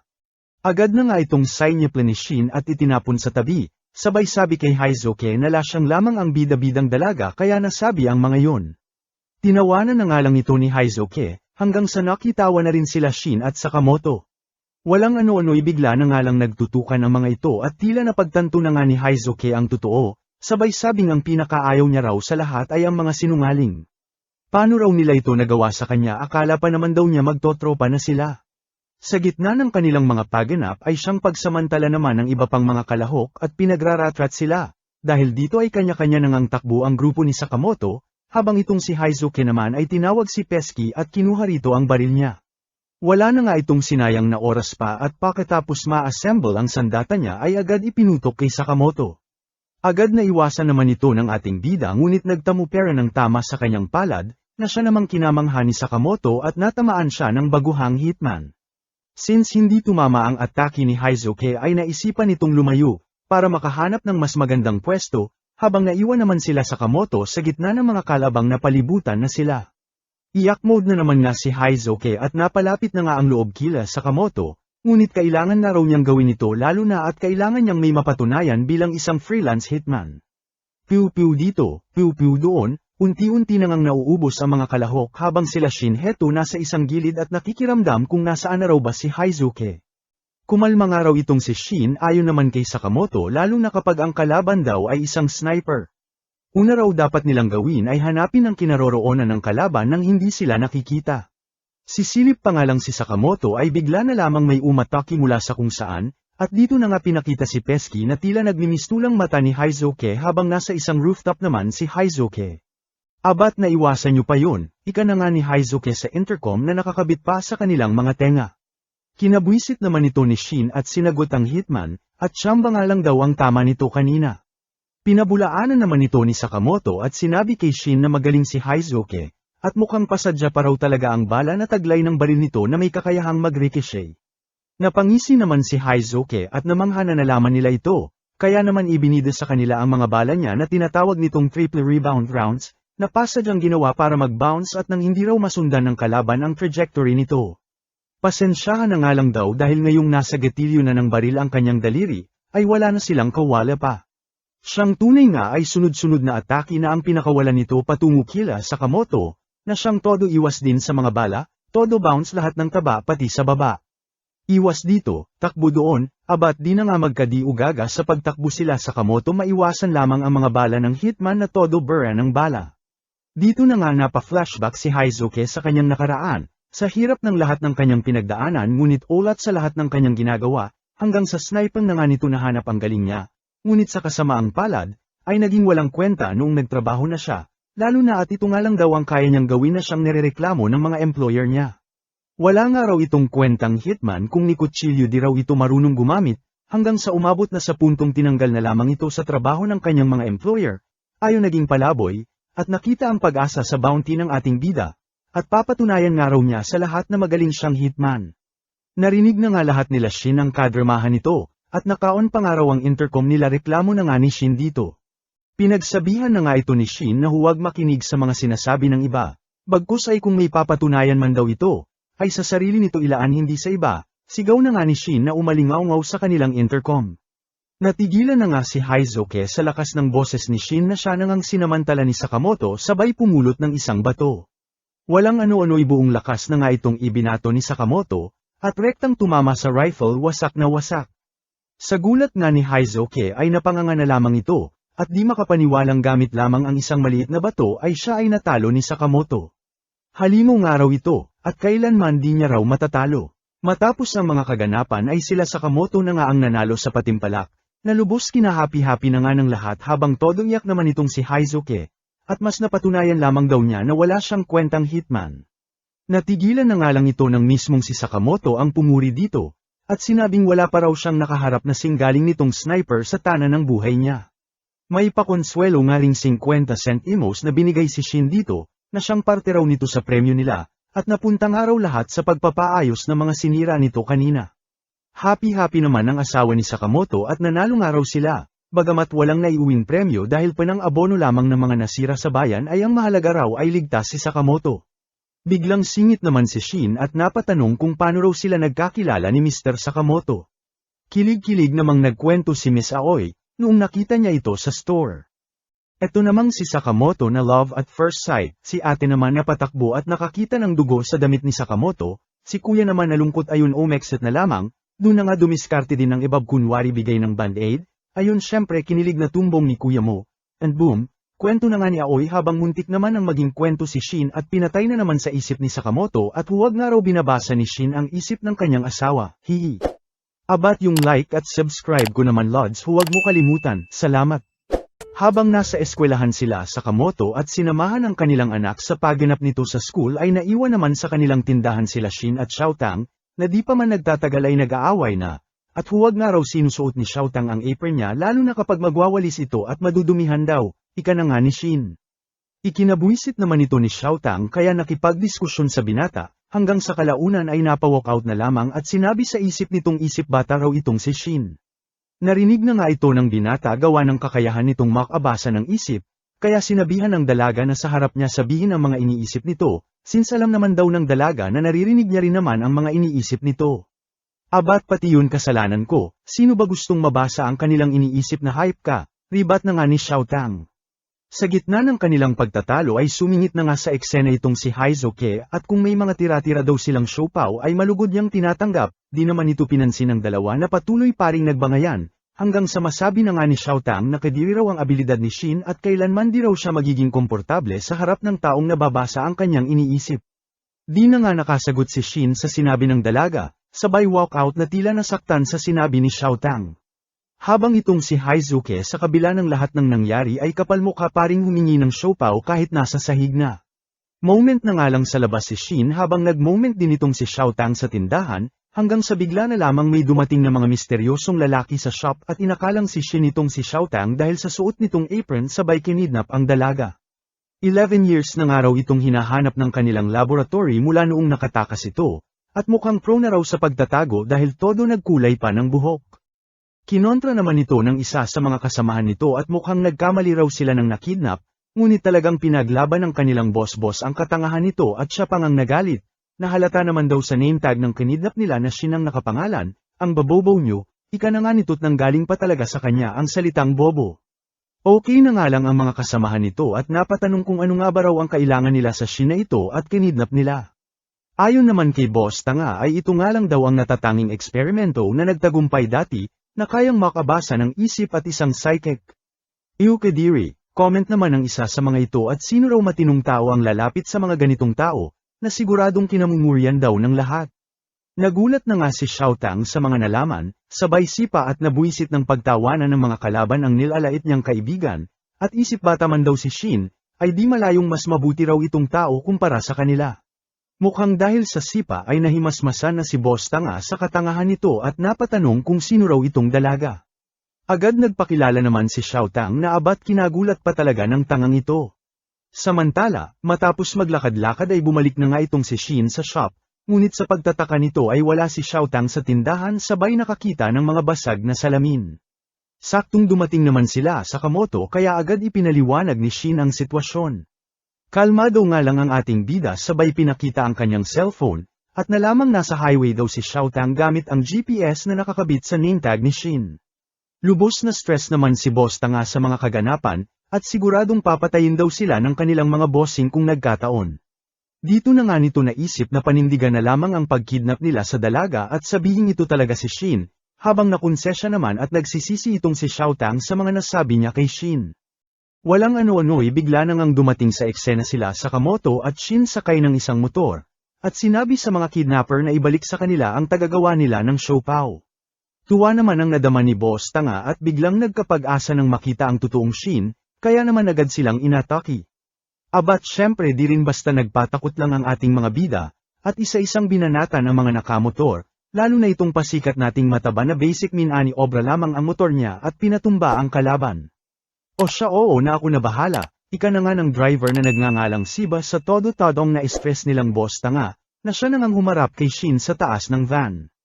Ang hirap nga raw kapag pabibo lamang ang boss, reklamo na nga ni Siba sabay tanggal ng kanyang love suit. Sa gulat ni Shin ay bigla na nga lang itong naging invisible, kaya ayun na delay siya ng sipa tumilapon sa isang kotse. Matapos nito ay si Sakamoto naman ang pinuntahan nito. Ngunit ulat sa lakas ng ating bida kaya pinuntirya na lamang ang motor ayon sumabog, mataba tumalbog. Nakatakas na nga ang mga kalaban habang naiwan naman ang ating mga bida sa tabi ng daan, dito na nga nagkwento si Shin tungkol sa mga kalaban, na tinawag nitong The Lab, isang di-otorisadong research facility kung saan siya lumaki. Bagamat mga weirdo daw ang mga tao dito ay di niya matanda ang ganito kadelikado ang mga ito, kaya lubos nagtataka kung ano raw ba ang nangyari. Agad nang ang pinuntahan nila sa Kamoto ang nasabing lab, na nakabalat kayong isang museum. Sa kanilang pagpasok ay makukulit na dalaga na nga ang samalubong sa kanila, at may pa-souvenir photo raw ang museum na ito. Bagamat tinanggihan ito ni Shin ay tiklop ito sa kakulaitan ng dalawa, kaya ayon walang nagawa kundi magpa-picture na lamang at sakto naman daw para maitago nila ang kanilang mga mukha sa kalaban. Samantala, dinala na nga si Xiao Tang sa ilalim ng lab, na lubos ang pagtataka sa nasabing lugar.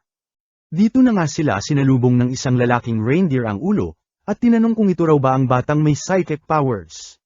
Bagamat halata ay pinanindigan pera ni Tanga ang kamalian nito, at sinabing oo, sa kabila ng pagbabanta ng reindeer na papatayin ito kapag nagsisinungaling.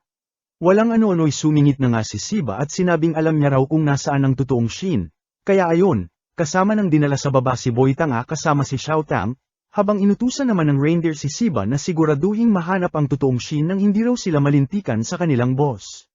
Samantala, rekta naman na sila Shin sa sekretong daanan na natatandaan nito papunta sa lab, kalikot dito, kalikot doon, hanggang sa napalutang na nga nila ang isang elevator. Sa kasamaang palad ay iba na ang password nito kaya nag-activate ang security features ng nasabing lugar. Dito na nga sila niretrat ng magkabila ang nakatagong baril na siyang agad namang napigilan ng dalawa, dahil dito ay nag-activate muli ng panibagong security feature ang lab, na siyang paggalaw na nga ng isang dinosaur fossil na lubos kinagulat ni Shin, habang pagkamangha naman dito kay Sakamoto, dahil siguradong matutuwa raw ang anak niya kapag nakita ito, kaya sinabi kay Shin na pigilan nila ang dinosaur nang hindi ito winawasak. Kalaunan ay napansin na nga ni Shin na may makina ito sa may part ng bunganga, na marahil kapag binanatan daw ni Mr. Sakamoto ay tatalo rito nang hindi ito nawawasak. Natuwa naman ang ating bida sa ibinigay na ideya ni Shin, habang ito natuwa din at pinuri ng lodi niya. Agad naman itong ginawa ni Sakamoto ngunit sa kasamaang palad ay wa-effect sa dinosaur, na mas lalo pang ang bumilis dahil sa ginawa nila. Puro iwas na nga lang ang nagawa ni Sakamoto hanggang sa mawasak na nito ang kanyang sandata, kaya naman napagdesisyon ng baguhin na ang kanilang plano at wasakin na lamang ng mano-mano ang dinosaur.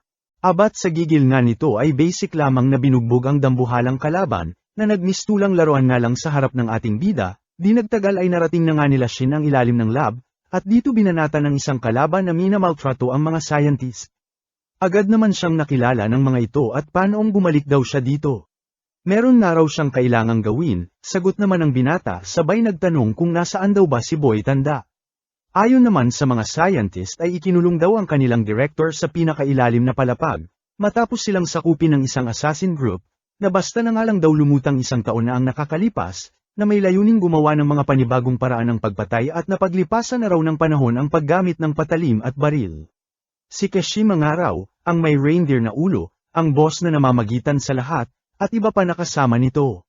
Ikinabahala naman ito nila Shin at mukhang wala daw silang choice kundi labanan ang mga nasabing kalaban para mabawi si Xiao Tang, na kinataranta na nga ng mga scientist at umalis na nga raw sila dito, dahil delikado raw ang leader ng palapag na ito. Dali-dali na nga silang sinalansang ng mga scientist sa locker nang marinig ang pagdating ng nasabing leader. Sipa naman ang natanggap ni Tanga mula kay Xiao Tang at napakaingay daw, at gumawa na nga lang daw sila ng paraan para makatakas. Dito na nga biglang may nagsalita sa kanilang likod, isang nakataling lalaki at nagpakilalang si Asakura, ang director daw ng lugar na ito. At kung gusto nga raw ng dalawa ay tulungan silang makatakas sa lugar na ito. Samantala, todo-todong takot na nga ang nadama ng mga scientist nang kausapin na sila ng lalaking nagngangalang Mad Horiguchi, ang leader ng nasabing palapag, at isali naman daw siya ng mga ito sa pinag-uusapan nila. Ayaw namang magsalita ng lalaki kaya binanatan siya ng baliw sa kamay gamit ang ballpen. Ay hala, meron pa bang ibang ballpen dyan? Sino gustong sumunod? Pasaring na nga ng baliw na lubos kinatakot ng lahat, di na nga natiis ni Shin na lumabas para tulungan ang mga scientist. Na siya na ngang kinatuwa rin ng baliw na kalaban at may sasampulan na raw siya ng kanilang research. Sa bilis nito ay di na nga naiwasan ni Shin ang pagtusok nito ng isang karayam sa kanyang batok, at dito nag-on ang switch na siyang gamulo sa pagsasalita ni Shin. Kinagalit na nga ito ng binata ngunit sadyang maliksi ang kalaban para kanyang matamaan. Hanggang sa lumabas na nga si Sakamoto at siyang samalubong dito ng pangmalakasang suntok. Kanto-kanto na nga ang mukha nito dahil sa pagkakaipit sa lockers sabay nagtanong kay Shin, kung nais niya ba raw iligtas ang lugar na ito, na siyang oo naman ni Shin. Samantala, sa labas ay ipinakita naman ang pagdating ng dalawa sa mga miyembro ng The Order, at ayon nga raw kay Nagumo ay dito sila magkakaroon ng lead sa iniimbestigahan nilang si Slur. Pasampal na rin muna lods ng like at subscribe, salamat. Napadaan naman itong si Haizuke sa shop nila Sakamoto, at dito na nga inabutan ang anak ni Sakamoto na umiiyak, at excited pa naman daw na magkwento kila Shin at iba pa ng Parents' Day kanina ngunit wala nga raw dito sa tindahan. Kinataranta na nga ito ni Haizuke at di malaman kung paano patatahanan ng bata, hanggang sa maisip na nga nito na tulungan ang bata na hanapin sila Shin, na siya na ngang nagpangiti sa bata. Samantala, sa call sa leeg naman ang natanggap ng nagpakilalang direktor mula kay Xiao Tang, at inakalang ito ang may pakana ng lahat pati sa pagkidnap sa kanya. Ay gagi, ika na nga ng lalaki at sinabing nandito raw ba sana siya nakakulong kasama nila kung siya ang kalaban nila, rason na nga nito sa dalaga. Ay sorry, ika na nga lang ni Xiao Tang sabay tanong kung ano raw ba kasi talaga ang nangyayari. Samantala, balik naman sa ating bida, ay nadali na nga rin ito ng isa sa mga karayam-karayam ng kalaban, at ayun nga, nang subukang atakihin ng kalaban ay lumihis dito kay Shin, gawa nga ng karayam na ayon sa kalaban ay pinagmumukhang kalaban ang kanyang kakampi. Sa gulat nila ay nagawa niya pera nitong suntukin sa sumunod na atake, at dito sinabi nga ni Sakamoto na edi isipin na nga lang daw niyang aatakihin niya si Shin, nang sa kanya tumama ang atake niya. Aba, yan ang gusto ko, matabang may laban, ika na nga lang ng kalaban. Samantala, kwento mode na nga si Direktor sa dalawang tanga, at kaya nga raw siya nandirito nakakulong ay dahil sa hindi niya pagsunod sa mga kalaban.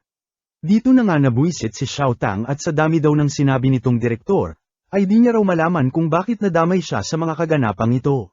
Maging ang Direktor ay nagtataka rin hanggang sa banatan na nga ni Xiao Tang si Boy Tanga na siyang dahilan daw ng lahat, at sa nakinukan daw ng bobo nito ay talagang napagkamalan siyang si Shin.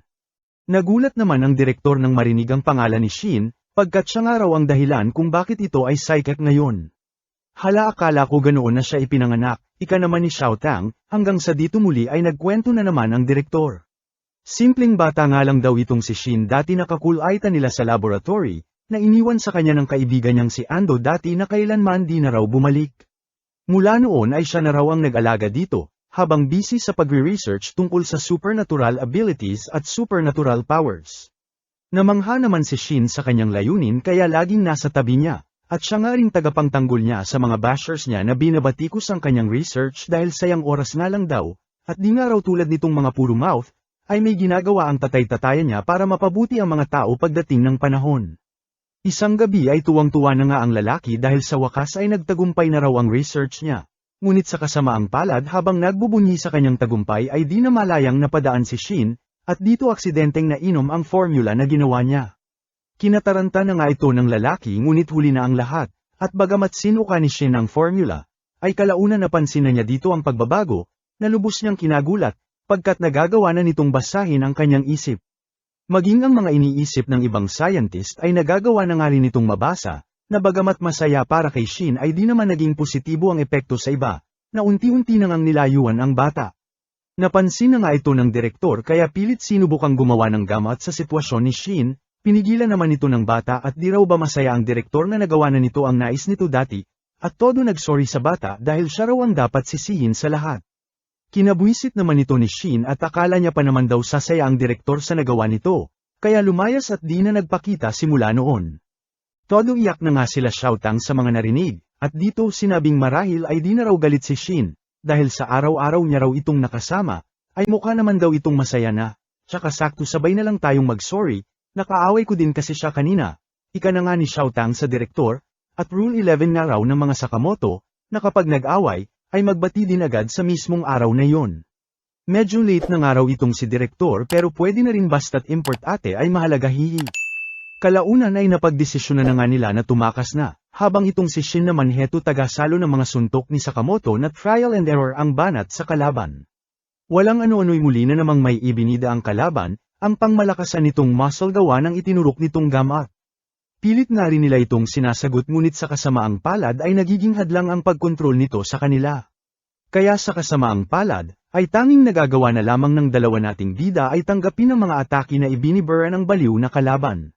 Todo pagmamayabang na nga nito na maging ang legendary hitman na si Sakamoto ay walang magagawa sa kapangyarihan ng siyensya. Lalo na nga raw itong si Shin at di niya malaman kung ano raw ang gusto ng boss nila dito, sa napakawalang kwenta naman daw ng psychic powers pang mangtanga lamang. Nagalit na nga si Shin sa mga sinabi ng kalaban, at aninsulto ang pinaghirapang research ng kanyang tatay-tatayan. Maging si Sakamoto ay pinabatid din sa kalaban ang pagkontra nito. At sinabing papatunayan niya na hindi walang kwenta ang kakayahan ni Shin, o siya, dami niyong sinasabi, bakit ko ba sinasayang ang boses ko sa mga babong tulad niyo, banat na nga ng kalaban sa kanila, hanggang sa iturok na nga nito lahat ng gamot sa kanyang katawan. Malahalt na nga itong nag-transform ngunit kalmado lamang na hinarap ni Sakamoto, at sinabi kay Shin na sundin lamang ang kanyang plano. Pinagtaka na nga ito ng kalaban at tumalikod sa kanya si Shin sa kabila ng kanyang pangmalakasang pag-transform, na ikine-ediwaw na lamang ng kalaban sabay atake sa binata. Sa gulat ng kalaban ay dito na nga siya pinagraratrat ng suntok ni Sakamoto, na lubos pinagtaka ng kalaban kung papaano siya tinatamaan. Dito na nga nito napagtanto ang plano ng dalawa nating bida, kung saan binuhos ni Sakamoto ang lahat ng atake kay Shin since wala nga silang magawa sa pagkontrol ng kalaban, ngunit ang kaibahan ay sinasabi sa isip lahat ni Sakamoto ang kanyang bawat suntok kay Shin kaya naiiwasan ito at rektang tumatama sa kalaban. Ayun nga at bagbog sarado ang inabot ng kalaban, habang matagumpay naman ang dalawa nating bida na diskarte ang pinairal sa laban.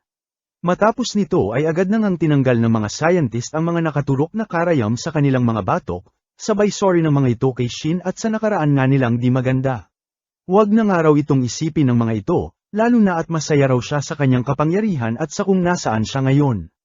Lubos na pasasalamat nga rin ang pinabatid ng mga ito kay Sakamoto, habang nagbiro naman si Shin na buti na lamang daw ay naiwasan niya lahat ng atake ni Mr. Sakamoto, at pasalamat nga raw siya na mataba na ito.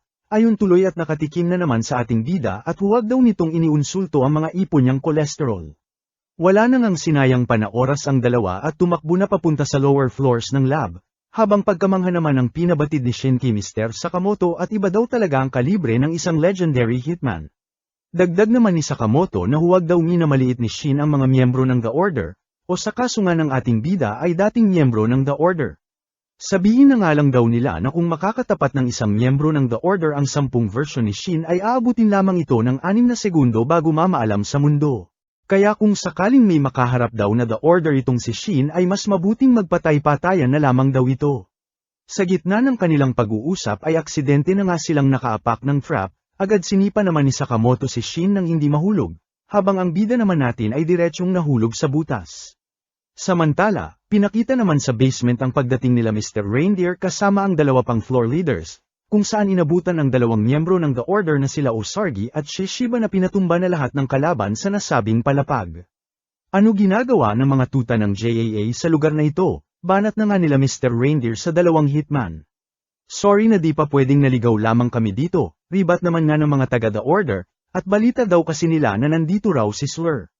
Tinawanan nga lang ito ni Mr. Reindeer kaya naman sinabi na lamang ni Shishiba na kung wala man dito ang hinahanap nila ay mariing pinagbabawal daw ang pangho-hostage, illegal na mga sandata, at iba pa na gawain ng mga ito, nalabag sa regulations ng JAA. Di pa man tapos sa pagsasalita si Shishiba ay bigla na nga lang lumutang sa tabi nito ang dalawang floor leaders na kasama ni Mr. Reindeer, at sabihin nga lang daw ni Mr. Reindeer ang utos ay di nasisikatin pa ng araw ang nasabing hitman. Bago pa man nga makaatake ang mga kalaban ay di na nila namalayang patay na sila, gawa ni Osargi na basic pinabagsak lamang ang dalawa. Ay sorry nag-uusap pa ba kayo? Ika na nga lang nito habang nagreklamo naman si Shishiba na bago pa naman daw ang quote niya.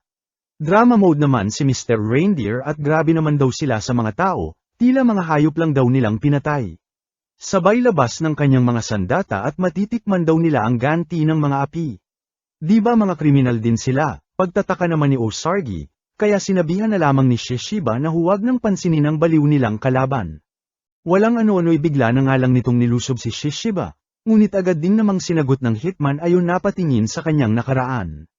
Aalis na nga sana ang dalawa ngunit nagawa pa ring mabuhay ng kalaban, hanggang sa bigla na nga lang may nahulog na mataba mula sa itaas, at tumama sa kalaban. Aba long time no see Mr. Saka, ika na nga ni Shishiba sa ating bida. Sabay pinakilala si Osargi na bagong miyembro daw ng The Order, na lubos ang tuwa kay Sakamoto at mukha daw teddy bear. Dito na nga nang gigil ang kalaban at nakilala ang ating bida, na siyang samugat daw dati sa kanilang boss. Pinagtaka naman ito ni Shishiba at kilala raw ba ni Sakamoto si Slur. Habang todo dada naman ang kalaban at sisiguraduhin niya raw na ibibigay ang ating bida sa kanilang boss, habang ito teddy bear parent ang nasa isip. Samantala, nakaharap naman ni Shin sa daan ang nakalaban niya dati na si Boy Invisible, na isa rin palang floor leader, na nagngangalang Siba. Dito na nga nagbanatan ang dalawa ngunit sa kasamaang palad ay ulats itong si Shin na kaliwat kanang tinatanggap bawat atake ng kalaban.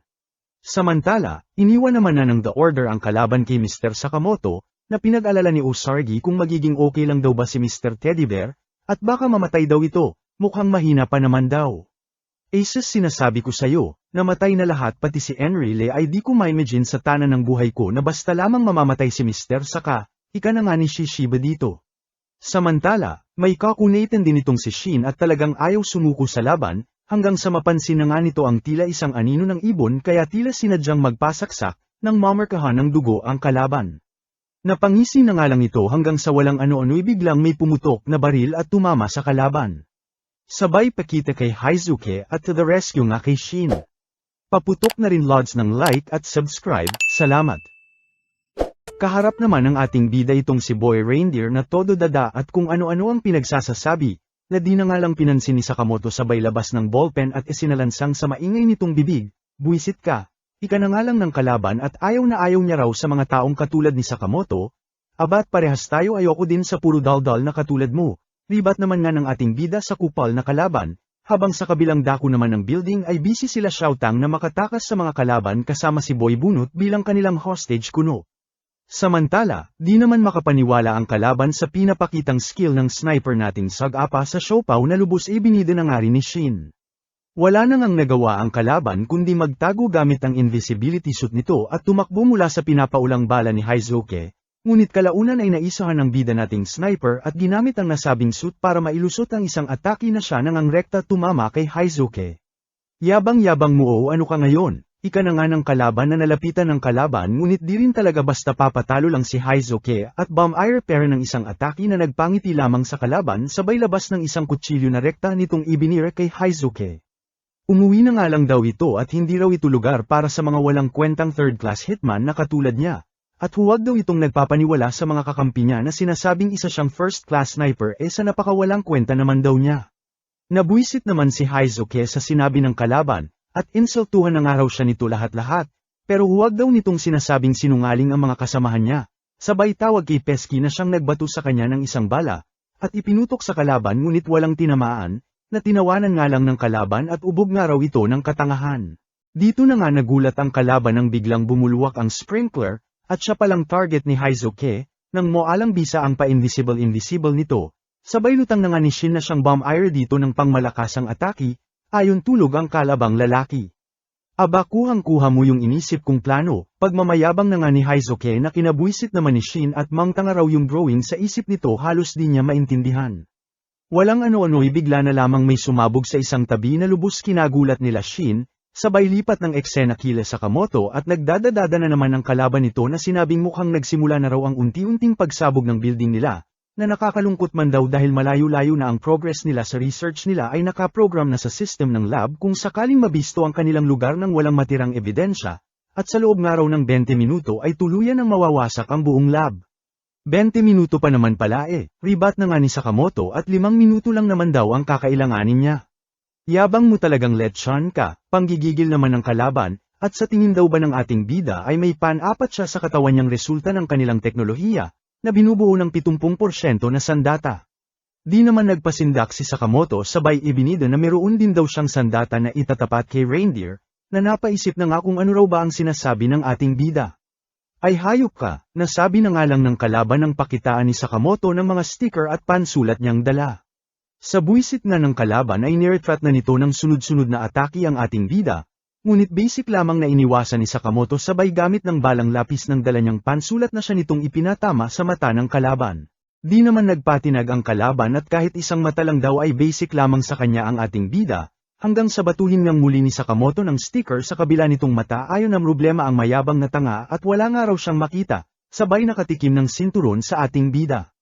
Abat nakatayo pa rin na si Reindeer kaya napakamat na lamang si Sakamoto at immortal daw ba ito.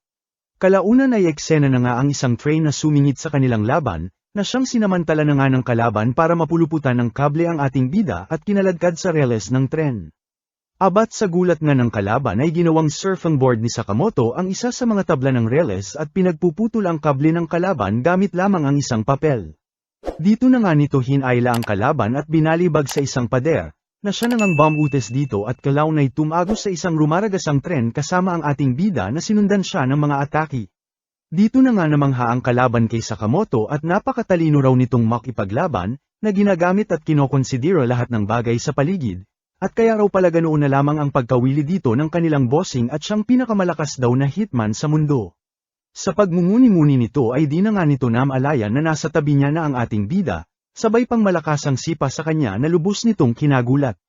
Pa-flashback na nga itong si Reindeer sa kanyang nakaraan, kung saan lubos ang pagtataka sa pagbugbog niya sa mga tambay na nanakit ng isang pusa, at nais niya lang naman daw naturuan ng leksyon ang mga walang kwentang bully ngunit bakit tila siya pa ang mali sa mata ng mga tao. Wala nga raw nakakaintindi sa kanya hanggang sa bigla na lamang may pumatay sa mga taong bumabatikos kay Reindeer, na lubos niyang kinagulat at lumapit sa kanya. Pinuri na nga siya nito sa kanyang ginawa na hindi raw kaya ng iba, ang pagbibigay nito ng hustisya gamit ang kasamaan para sa ikabubuti ng karamihan. Ngunit dahil dito ay tinatawag akong baliw at walang kwenta ng iba, Pagkabahala na nga ni Reindeer, na siyang pinabulaanan naman ng lalaki at sinabing tanggap siya nito maging sino man siya na siyang kinakilig-kilig na nga ng hype na ito. Kaya simula nga raw noon ay sinamahan niya na ito, pati sa lahat ng layunin nito, dahil nais niyang makita na matupad ang mga nais nito. At sino man nga raw nahahadlang dito ay sisiguraduhin niyang mawawala sa mundo. Hype ka dami mong dada, umalis ka sa priority seat, ika na nga ni Sakamoto sabay balibag sa tanga, hanggang sa nang makaupo na nga ang matanda ay sinundan niya na ito sa isang maliit na silid at dito renomansa ang sandamakmak niyang suntok. Di na nga makapaniwala ang kalaban sa taglay na lakas ng ating bida, at panong natatalo daw siya ng isang tao lamang. Humirit pa nga ito at pinagraratrat si Sakamoto ngunit olats lamang at basic hinarang lamang ng ating bida, ayon nakatikim tuloy ng sandamakmak na palo ng tubo ang bobo. Sa desperado ng kalaban ay inilabas na nito ang isang malaking laser mula sa katawan nito, na siyang ibinira kay Sakamoto, ngunit wa-epek talaga sa malahalimaw nating bida na agad siyang binalikan nagmala horror movie na nga para dito sa kalaban. Hype na yan, wala ka bang kamatayang buwisit ka? Panggigigil na nga ni Reindeer na pinagbabato si Sakamoto gamit ang mga tao sa paligid.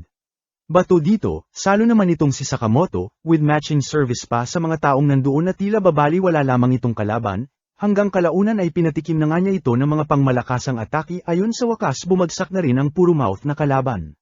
Agad na nga niyang tinawagan sila Shin para makibalita, sabay sabi na rin tungkol sa unti-unting pagsabog ng lab kaya magmadali na nga raw sila Shin na makaalis sa nasabing gusali.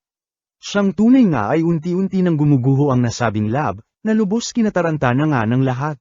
To the rescue naman itong si Shin dito kay Xiaotang na muntik-muntikan ng mahulugan ng semento, hanggang sa magkahiyaan na nga nang dumating sa eksena si Haizuke at magkadikit nga ang dalawa. Di na nga napigilan ni Xiaotang na mag-sorry dito kay Shin, at sa masasamang sinabi niya raw dito kamakailan.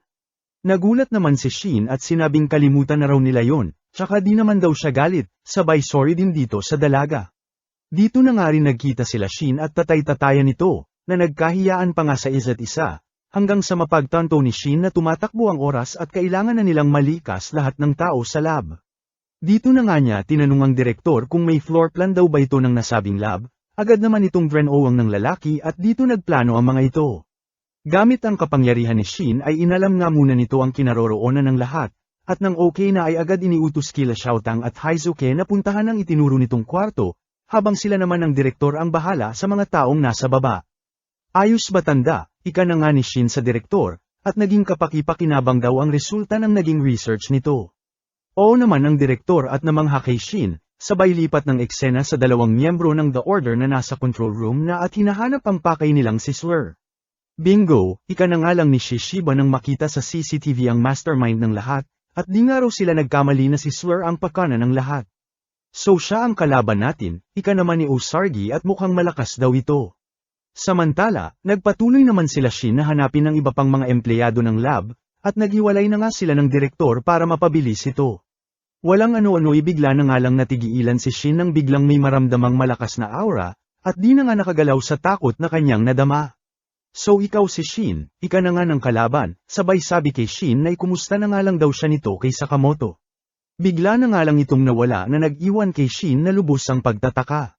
Di nagtagal ay nakalabas na nga ang lahat mula sa nawawasak na gusali, at dito sinalubong ng lahat ng may ngiti si Shin, at salamat nga raw dito kaya nakaligtas sila, habang yung iba binibiro siya na tumanda na nga raw pero bansot parent. Happy-happy na nga ang lahat. Habang itong direktor ay ipinabatid din ng pasasalamat sa ating mga bida, at salamat nga raw sa pag-alaga nila kay Shin at pagpapasaya dito. Matapos ang lahat ay masayang hapunan na nga ang pinagsaluhan nila, kasama ang pamilya Sakamoto, hanggang sa di na naman naiwasang mag-away nila Xiaotang at Shin kaya ayon nakatikim tuloy kay Sakamoto. Patikim na rin lods ng like at subscribe ko dyan baka naman salamat. Balik trabaho na nga sila Shin at Xiaotang sa tindahan ni Sakamoto ngunit di masyadong makagalaw dahil sa pananakit ng katawan, gawa ng nakaraan nilang laban sa lab. Dahil dito ay iminungkahi na nga ni Sakamoto na mag-bathhouse silang lahat ng makapagpahinga, na agad namang pinag-alala ni Shin at delikado raw sila rito, lalo na at di pa daw siya masyadong nakaka-recover at palyado pa ang kanyang mind-reading power. Napahina ko na lamang ang ating bida, at ang tunay na first-class assassin daw ay alam dapat kung kailan magpapahinga, hindi yung laging bida-bida. Natigilan na nga si Shin sa sinabi ni Sakamoto, kaya naisip na isa itong importanteng mission para maging isang first-class hitman. Na-excite na nga itong binata dahil first time nga raw niyang makapasok sa isang bathhouse, habang itong si Sakamoto naman ay nagpunta na sa counter para kumuha ng mga tuwalya. Natigilan naman ang nagbabantay na board sa buhay niya at sa isip-isip ay tila daw ba nakikilala niya ang ating bida, sabay natarante ng hingan siya ng tuwalya ng ating bida at natutulala nga kay Sakamoto. Dito na nga ay tulubos na gulat nang makita ang isang natatago niyang wanted poster, at di makapaniwalang nasa harap niya ang legendary hitman na may tumataginting na 1 bilyong bounty sa ulo nito. Di niya raw inakalang ang isang tambay na hitman na katulad niya ay makakatagpo ang ating bida, at dito pa raw talaga sa bathhouse ng kanyang mga magulang. Pang-ising-isi na nga ito at ito na marahil daw ang chance niya para maging big time, sabay abot ng mga tuwalya kay Sakamoto nang ningiti sa mga mukha nito. Samantala, rekta naman na sila Sakamoto sa changing area, na siyang sinundan na naman nga nitong amateur hitman at sisiguraduhin niya raw na hindi siya tatanda sa walang kwentang bathhouse business daw ng kanilang pamilya, at mapatay niya nga lang daw ang ating bida ay jackpot na siya sa buhay at sisikat pa. Samantala, happy-happy naman si Shin at kasama niya nga raw maligo itong lodi niya, habang ito puro pang ising-isi sa likod at mukhang basic nga lang daw niyang mapapatamba si Sakamoto. Kalaunan ay sinubukan na nga nila Shin ang hyperjet bath, na tila isang jacuzzi ngunit mas malakas. Tuwang-tuwa na nga itong si Shin at napakasarap daw sa pakiramdam, habang itong si Sakamoto naman ay nagreklamo at masyado raw mahina ang nasabing jet bath para sa kanya. Pinagtaka na nga ito ni Shin at mukhang okay naman daw, hanggang sa lumutang na nga itong kontrabida sa gilid at napangisi dahil magagamit niya na raw ang nilagay niyang gimmick sa nasabing paliguan. Hinintay na nga nitong pindutin ni Shin ang inihanda nitong patibong, hanggang sa ayon nga pinindut din ni Bobo, ayon sumabog kasama si Shin na tumilapon sa isang kanto. Buisit ganun pala ang mga jet bath, napakadelikado pala ng mga yan, ika naman ni Shin at inakalang ganito ang normal na jet bath, na siyang kinatuwari ng mga bata sa paligid at nais din daw nilang e-try. O ano ka ngayon, pang-ising-isi naman nga ng kalaban at siguradong wala raw ditong ligtas maging ang tinaguriang legendary hitman, hanggang sa magulat na nga lang ito nang makita na bukod sa wa-epek ito sa ating bida, ay tila nag-enjoy pa nga dito si Sakamoto. Sunod na nga nilang pinuntahan ng isang sauna, na lubos kinatuwa na naman nga ng kalaban at tila gamu-gamu lang daw na lumapit sa apoy ang ating mga bida, na siya niya raw sisiguraduhing lechon pakalabas sa sauna. Napakainit pala dito, ika na nga ni Shin habang itong si Sakamoto naman ay nalalamigan sa nasabing sauna at napakahina raw ng temperatura. Dito na nga nakita ni Shin ang instruction kung saan buhusan nga lang daw ng tubig ang mga nagbabagang uling nang mapataas ang temperatura ng sauna.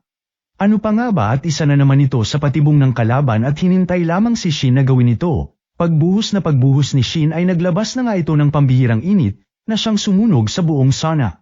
Hype na yan MP Erno, dapat pangalan nito hindi sauna. Reklamo na nga ni Shin at di inakalang ganito raw pala ang tinatawag na sauna, habang si Sakamoto naman ay relax lamang na nakaupo sa tabi at sinabing sa wakas ay sakto na raw ang init para sa kanya. Lubos kinagulat na naman nga ito ng kalaban at gaano raw baka kunat itong ating bida, habang itong si Shin naman naiipit sa sitwasyon at iniisip na lamang na wala pa ito sa pinagdaanan niyang training bago naging isang hitman, at pilit sinasabayan ang lodi niyang si Sakamoto. Pinakita na nga lang na paglabas nila ng sauna ay buhat-buhat na ni Sakamoto si Shin at di na nga kinaya ang init sa sauna. Para makontra ang init ay isinama na nga ni Sakamoto si Shin sa isang ice bath, ngunit muli ay may nakahandang gimmick na naman ang kalaban dito na ginawang let Errol na yelo ang nasabing ice bath. Array-array na nga lang si Shin habang basic lamang dito kay Sakamoto na nainitan pa nga sa nasabing yelo. Maging ang pa-waterfalls ng kalaban ay kiniliti lamang ang ating bida, hanggang sa binalik-balikan pa nga nila Sakamoto ang mga nasabing patibong, na binaisak lamang ni Sakamoto at nag-enjoy pa nga, bukod dito kay Shin na siyang samalo lahat ng sakit ng katawan at paghihirap. Buisit, bakit walang epekto sa hype na ito? Ika na nga lang ng kalaban at may mali raw ba sa kanyang mga patibong? Imposible nga raw ito, habang itong si Sakamoto sarap at napaka-refreshing daw ng lugar na ito. Si Shin na nga ang kawawa at hinimitay na sa lahat ng kaganapan, habang ito gigil na gigil at mukhang gets niya na raw kung bakit ito tinaguri ang legendary hitman, at ni sa imagination niya raw ay di niya makitang mapapatay niya ito. Habang pinagmamasdan ang masayang pamilya ni Sakamoto ay napamuni-muni naman itong amateur hitman, at di niya nga raw gusto ang buhay na ibinigay sa kanya ng kanyang mga magulang. Kaya nga raw nagrebelde siya, at imbis na asikasuhin ang kanilang business ay sinabi sa kanyang airpat na magiging hitman daw siya. Napangisi na nga lang ito at napagtantong ano nga raw ba ang laban niya kay Sakamoto mismong laban niya nga raw sa buhay ay ulat siya. Oy Bansot, long time no see, boses na narinig na nga nito mula sa malayo, sabay ininsulto ito at ang dami daw nitong pagmamayabang dati na kesyo magiging big time ayun pala dito rin ang bagsak, sa walang kwentang bathhouse ng kanyang Ermit at Erpat Iwiak Kadiri. Sa inis nito ay sinigawan na nga nito ang dalawang kupal, ngunit nabuisit din sa kanya kaya ayun sinampal siya.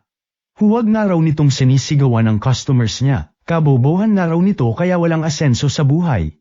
Nagalit naman si Boy Bandana at huwag nga raw nilang iniinsulto ang bathhouse ng magulang niya, na naiyak na nga lang at walang magawa sa dalawang gago, hanggang sa bigla na nga lang tumilapon si Kalbo ng pasimpleng banatan ng ping-pong ball ni Sakamoto.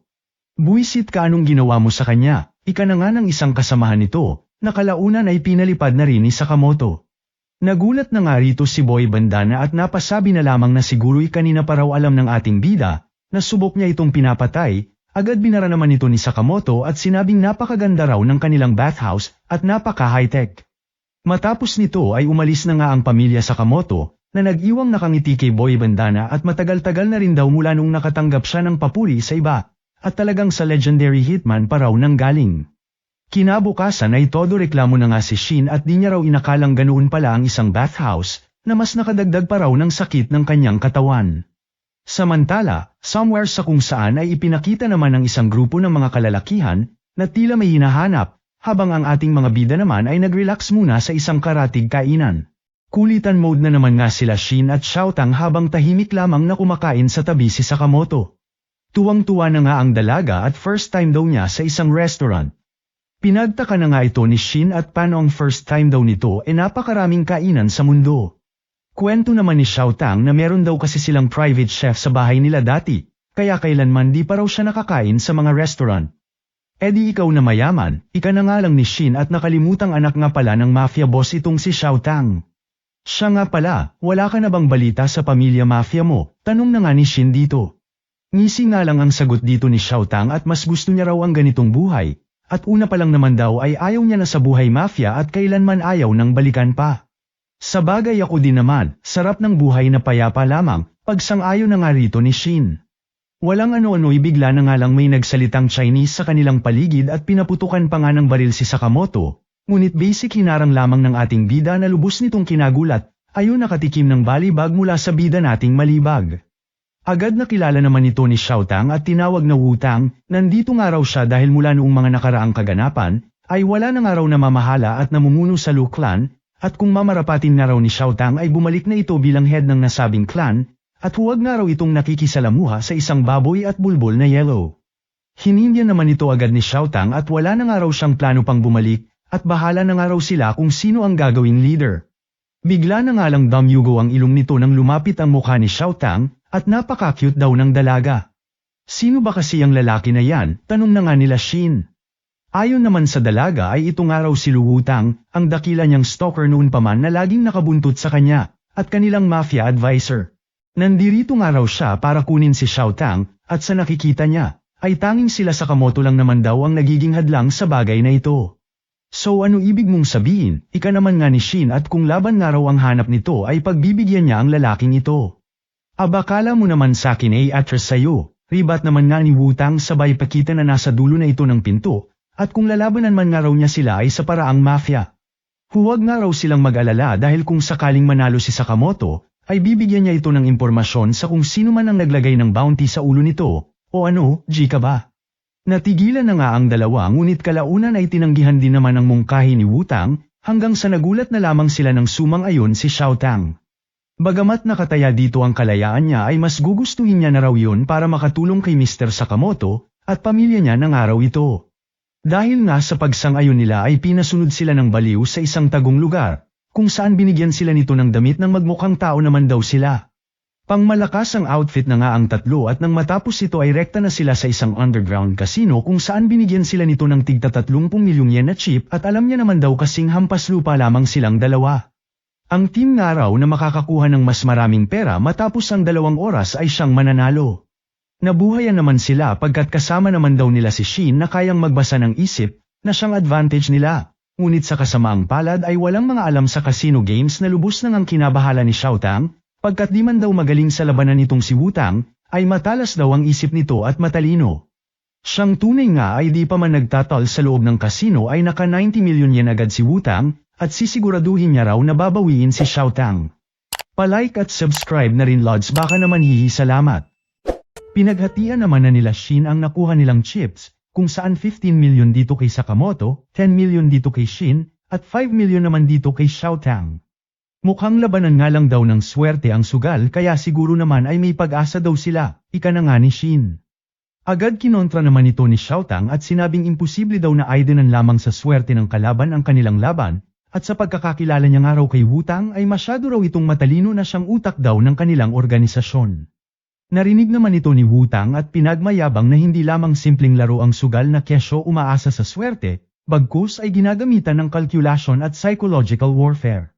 Di nga raw tulad ng mga hitman, ay di sila umaasa lamang sa mga swerte-swerte na yan, dahil di raw madali ang buhay mafia.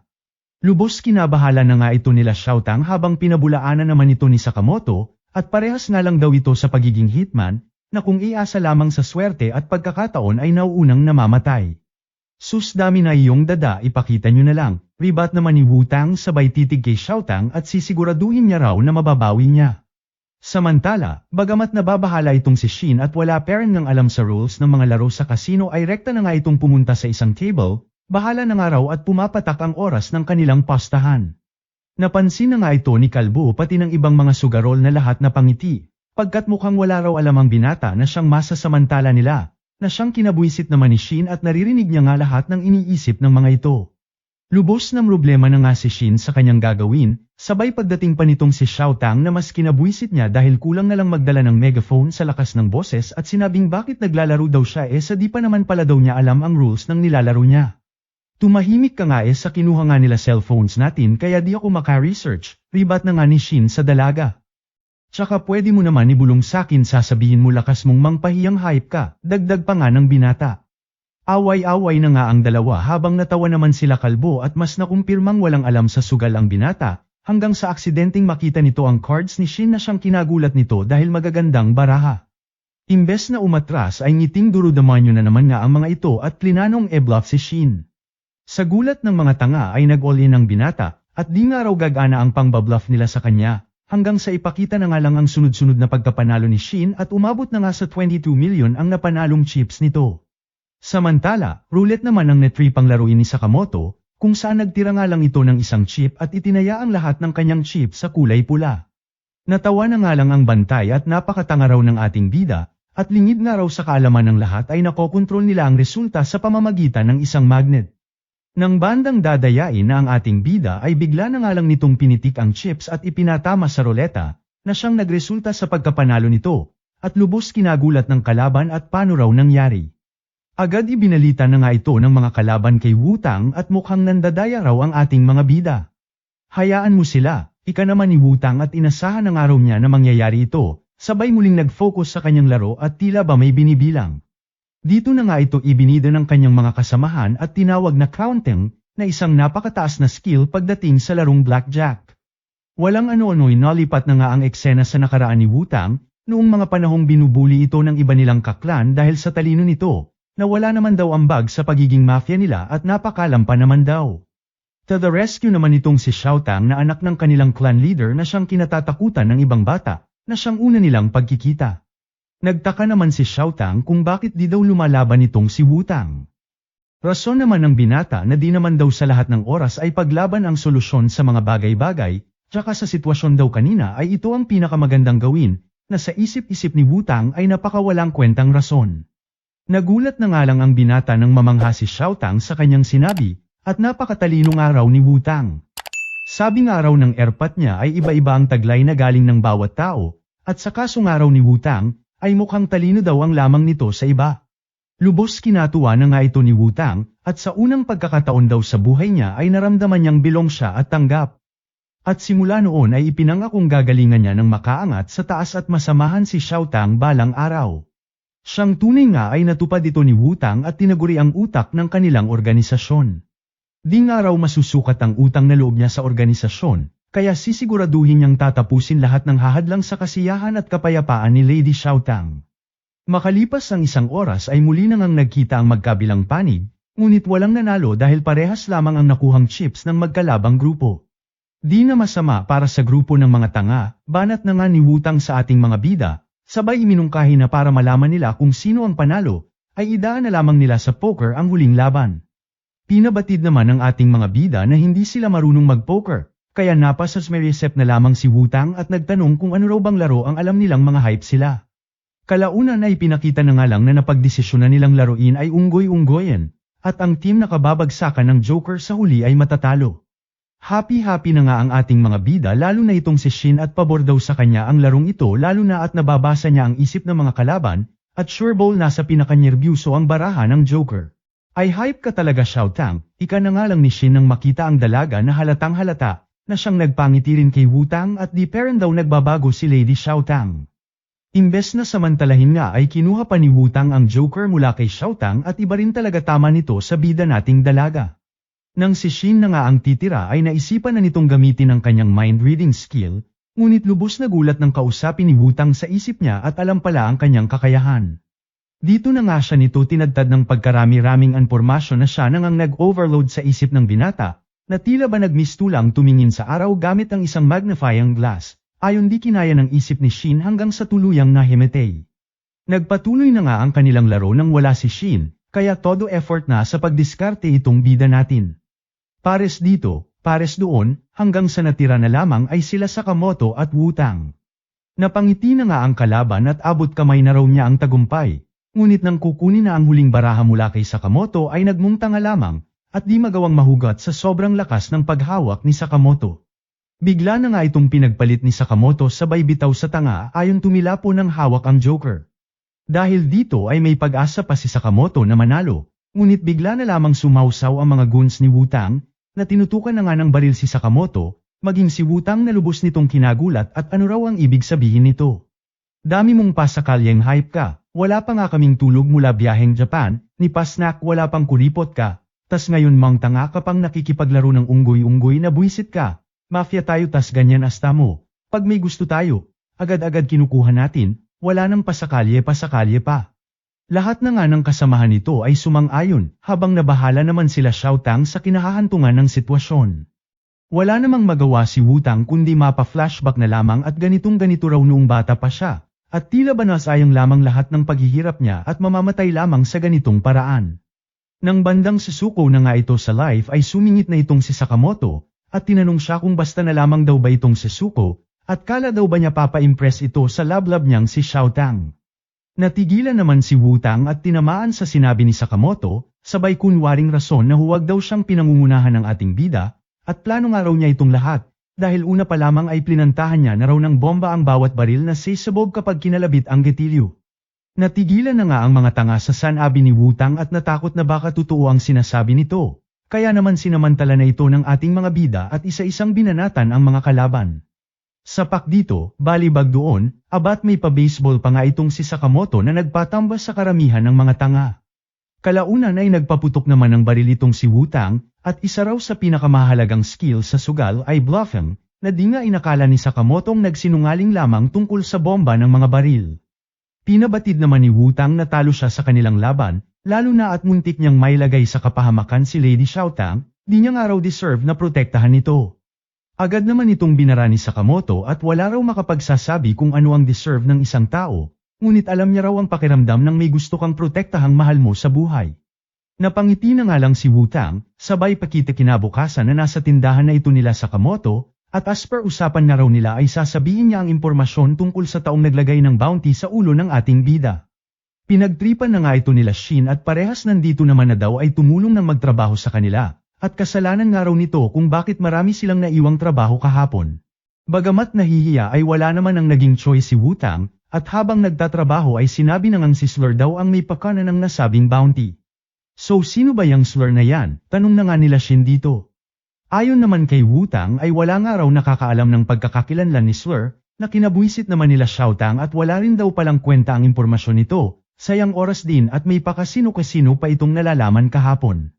Teka lang kasi di pa nga tapos, ribat naman ni Wutang at sinabing wala man daw silang impormasyon kay Slur, ay may lead naman sila na nagtuturo dito.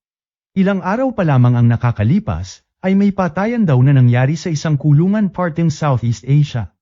4 na inmates daw ang namatay na puros first-degree murders ang kaso, at pare-parehas sunog lahat ang mga mukha, at may nakapintang X sa pader. Based rin daw sa informants niya, ay may mga natagpuang bangkay sa Japan na may kakaibang pagkamatay, meron chinap-chap, meron binutis-butas, yung isa ginawa pang araw bola-bola.